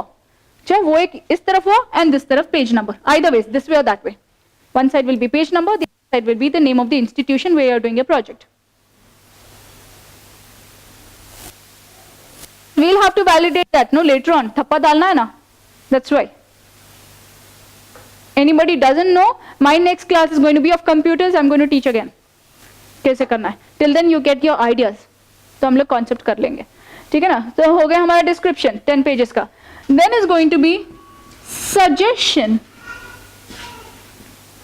Suggestion means, in my opinion, what is it? अभी तक मैंने describe किया. What is everybody talking? According, yes, and that should also be authenticated. According to Frederick Fribel, or according to Dr. Maria Montessori, or according to Piaget, or according to somebody that you know. लिख के, then describe. लिख के कुछ describe. Authentic चाहिए. समझ में आ रहा है? Then goes to your suggestion. Now is your personal opinion about it. You may not have agreed with the topic. It doesn't mean I have to give you another chit, unless absolutely necessary. जो आपने select किया वो आपने select किया, बस end of conversation. ठीक है ना? That's why. So what were you talking about? Suggestion. आपका ओपिनियन एक page. Okay, this is 1 page, this is 1 page, this is 1 page, this is 1 page, this is 1 page, this is 1 page, this is 10 pages and more, and you can also have more if you want. This is 1 page again. हो गया? Then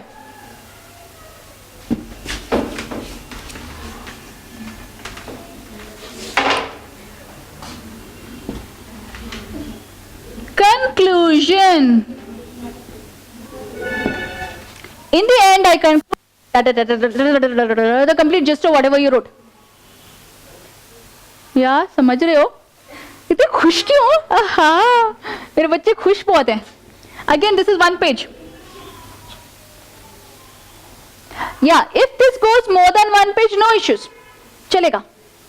The more the merrier. ठीक है? The last one is bibliography. Bibliography. जिसको bibliography का spelling नहीं मालूम है, you can or write as reference. Don't write both. Either you write bibliography or you write reference. Reference means what? आपने कहाँ से reference लिया है? Again, it is not oral. मेरी मम्मी ने कहा इसलिए मैंने लिखा है. No. मम्मी का वहाँ पे नहीं चलेगा. Reference है तो you will have to write the book. In case I have taken from the life of Dr. Maria Montessori, the life of Dr. Maria Montessori dash author का नाम written by. 2-3 books रखो वैसा. Books नहीं है, no issues. If you are taking from a website, write the URL address. www. blah blah blah blah blah.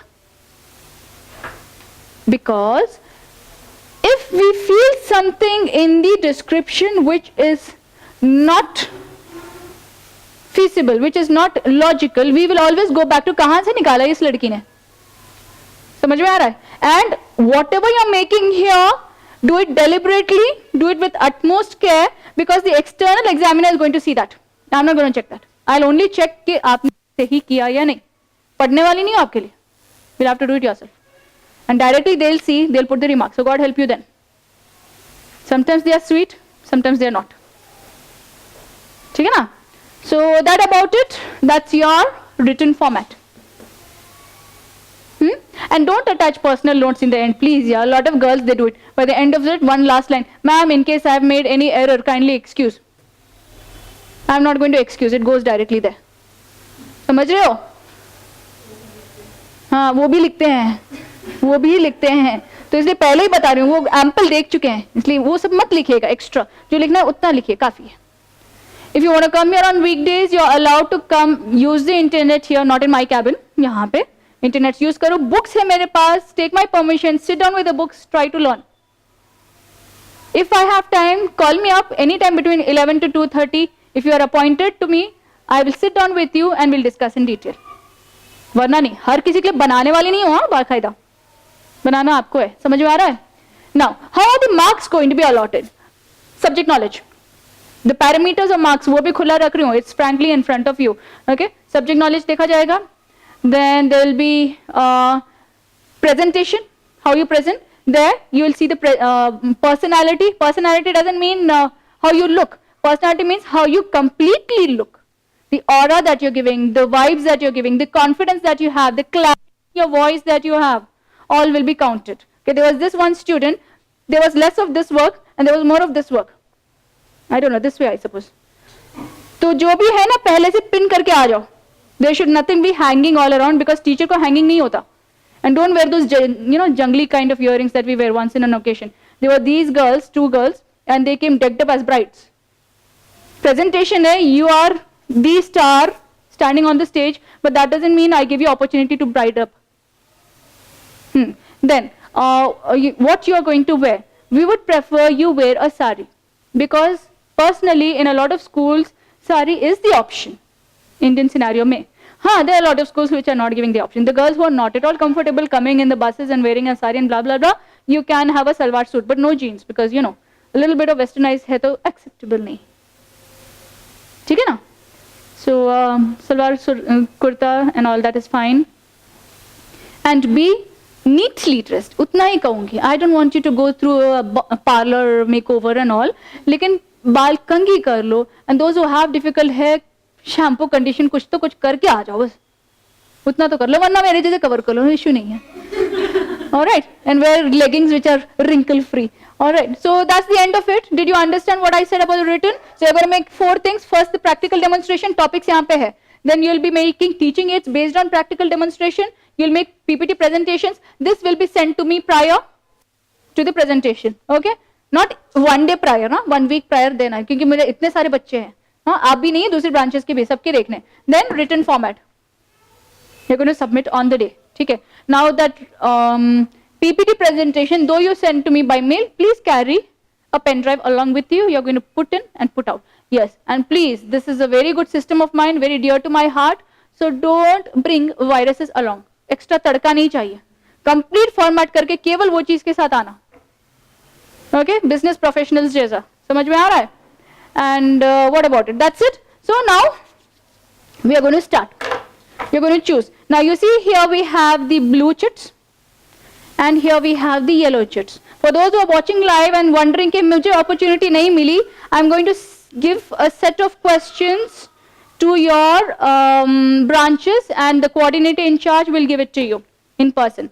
All right. Now, each child is going to take 1 Montessori question and 1 nursery question. आपको अलग-अलग बनाने हैं.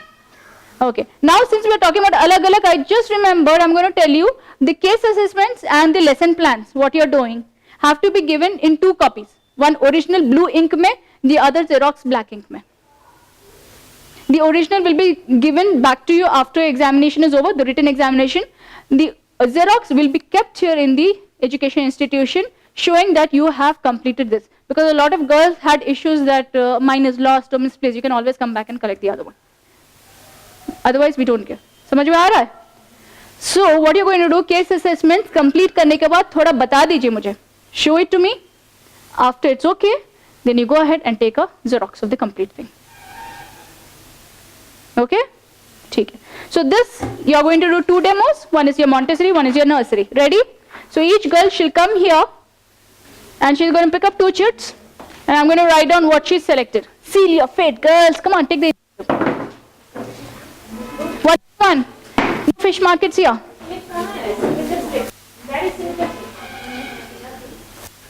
आ जाओ. Blue is the Montessori, yellow is the nursery. आ जाओ. Thank you. Open. You're going to open in front of me. आ जाओ इस तरफ आओ.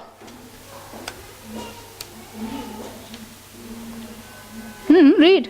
Montessori system of addition and subtraction. Okay, in Montessori, she's taken Montessori system of addition and subtraction. Your name, Tamarai Selvi. Slip में यहीं पे लिख लूं, है ना. एक नर्सरी का लीजिए. आ जाओ यहाँ पे, एक तरफ आ जाओ.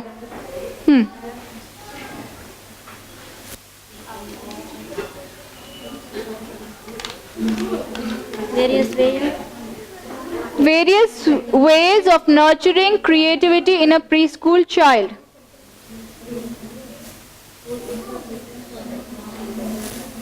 Okay. Next.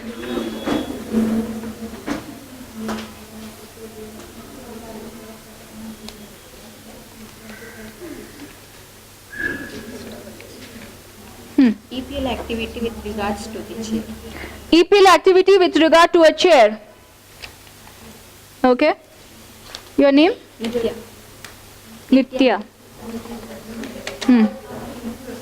Assessment and identification of a child with learning disability with strategy to overcome it. Aha, lovely. Assessment and identification of a child with learning disability with strategy to overcome it. You can write researches after research of that. Be happy. कहाँ गया? One second. It's easy. हाँ चलिए. Next.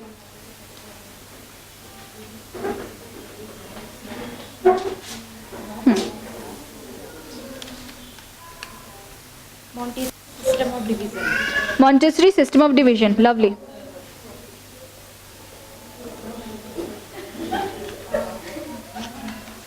So happy. लेकिन उतने pages लिखना है. Yes, ma'am. Think about that. मैं क्या लिखूँ नहीं होना. हाँ. Introducing the concept of counting to preschooler. Introducing the concept of counting to a preschooler. चलिए.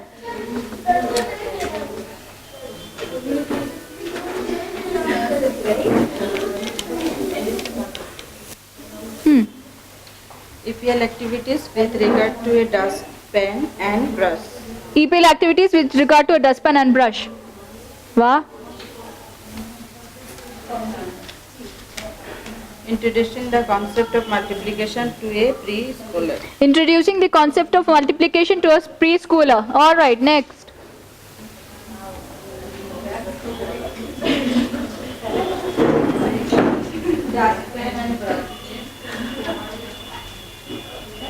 Montessori math through coin activity. Montessori math through coin activity.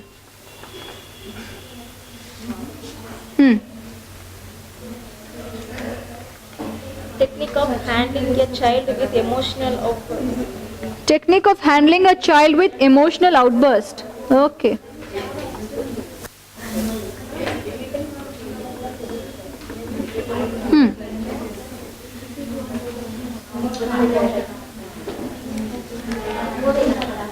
Montessori maths using number rods. Montessori math using number lines. Number rods. Number rods. Okay.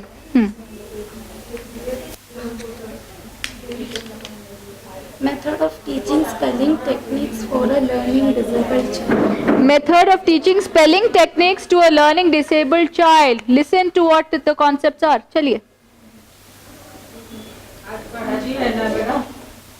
Freshly baked out of the oven, you see. Montessori method of taking care of environment. Montessori method of taking care of the environment. Method of identifying and dyslexia child. You take another one.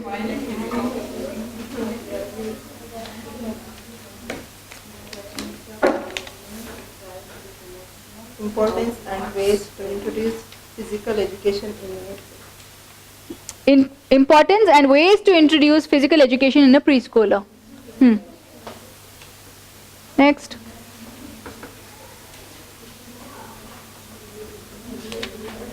EPL activities with regard to bucket. EPL activities with regard to a bucket. You're C. Pravina, right? Fundamentals of learning, reading and writing English in a preschool classroom. Fundamentals of learning, reading and writing English in a preschool classroom.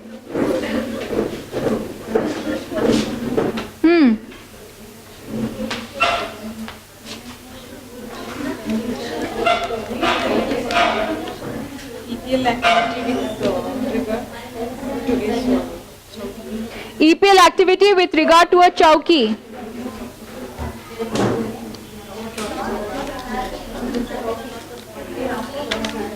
the method of teaching rhymes to a normal child and a special child.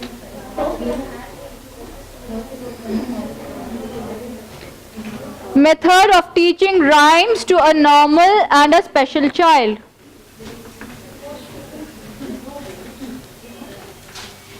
आइए.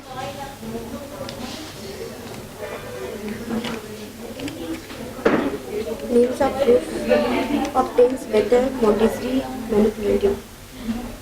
Names of groups of tens with a Montessori manipulative. उसका नाम यहाँ पे नहीं लिखा आपने. You have not written. Importance and introduction to the concept of family to a preschooler child. Importance and introduction to the concept of family to a preschool child.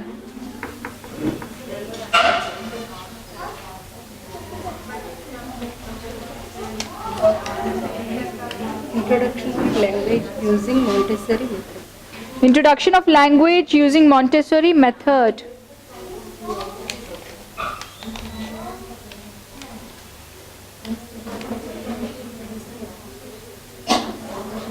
Introduction and teaching the concept of color and preschool child.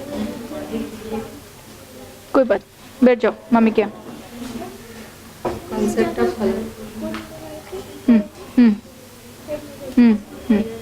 Concept of the color. Introducing and teaching the concept of colors to a preschool child. Okay.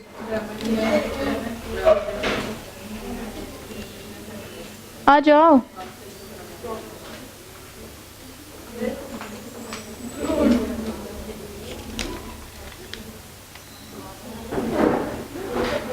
Silence activities, the concept introduction. Silence activities, the concept introduction.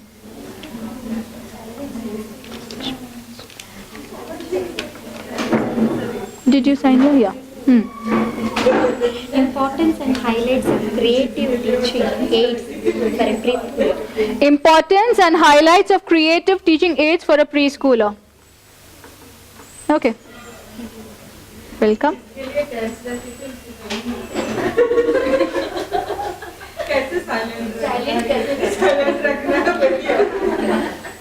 Montessori. That's what I said. Not seal your fate. That's your fate. You see. Montessori system of multiplication. Montessori system of multiplication. Vaidehi, right?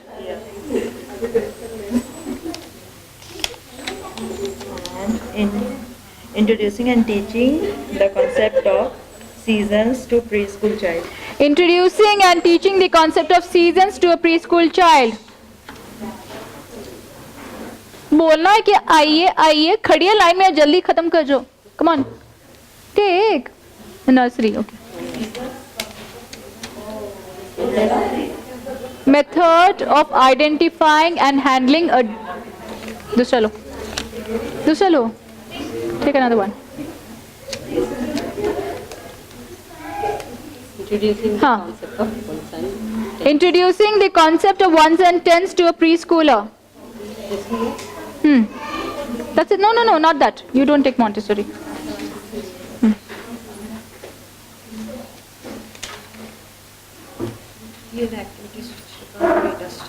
EPL activities with regard to a duster. Method of identifying and handling dyslexic. Today she got. Happy? Method of handling and identifying a dyslexic child.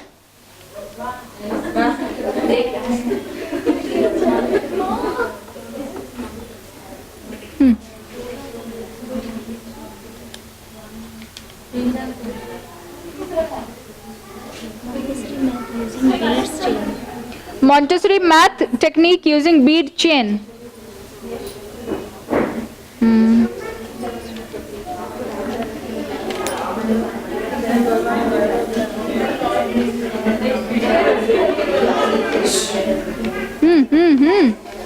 Loud. The importance of nutrition and how lack of it affects a child's health. Very simple one. सबसे simple, सबसे अच्छा, सबसे important that too. EPL activities with regard to a napkin. EPL activities with regard to a napkin.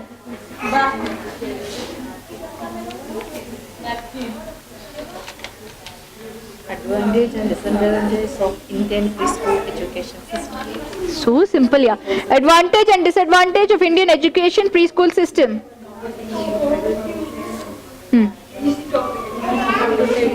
No, you're not taking.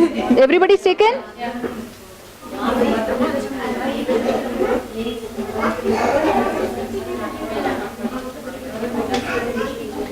Have you taken Montessori? Okay, एक nursery का you take it. Huh? We'll see what we can do about it. Take it. Take one nursery ka. I don't know. You have to do it. You have to do it. Somehow, anyhow. Introducing and teaching the concept of shapes to a preschool child. Introducing and teaching the concept of shapes to a preschool child. And that one, which one are you doing? That one is it. What's that heading? Teaching a child Montessori method of teaching a child how to behave in a society. How to behave in a society. Social behavior.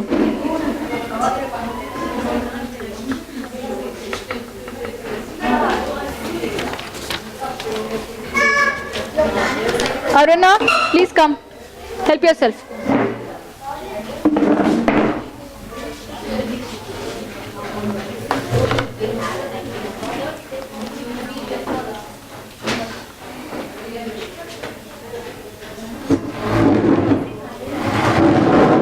यहाँ पे sorry. Now I will start how to behave in the society. That is, whenever we came across one person, first we will greet them. Let's see, children, let us see now how to greet a person.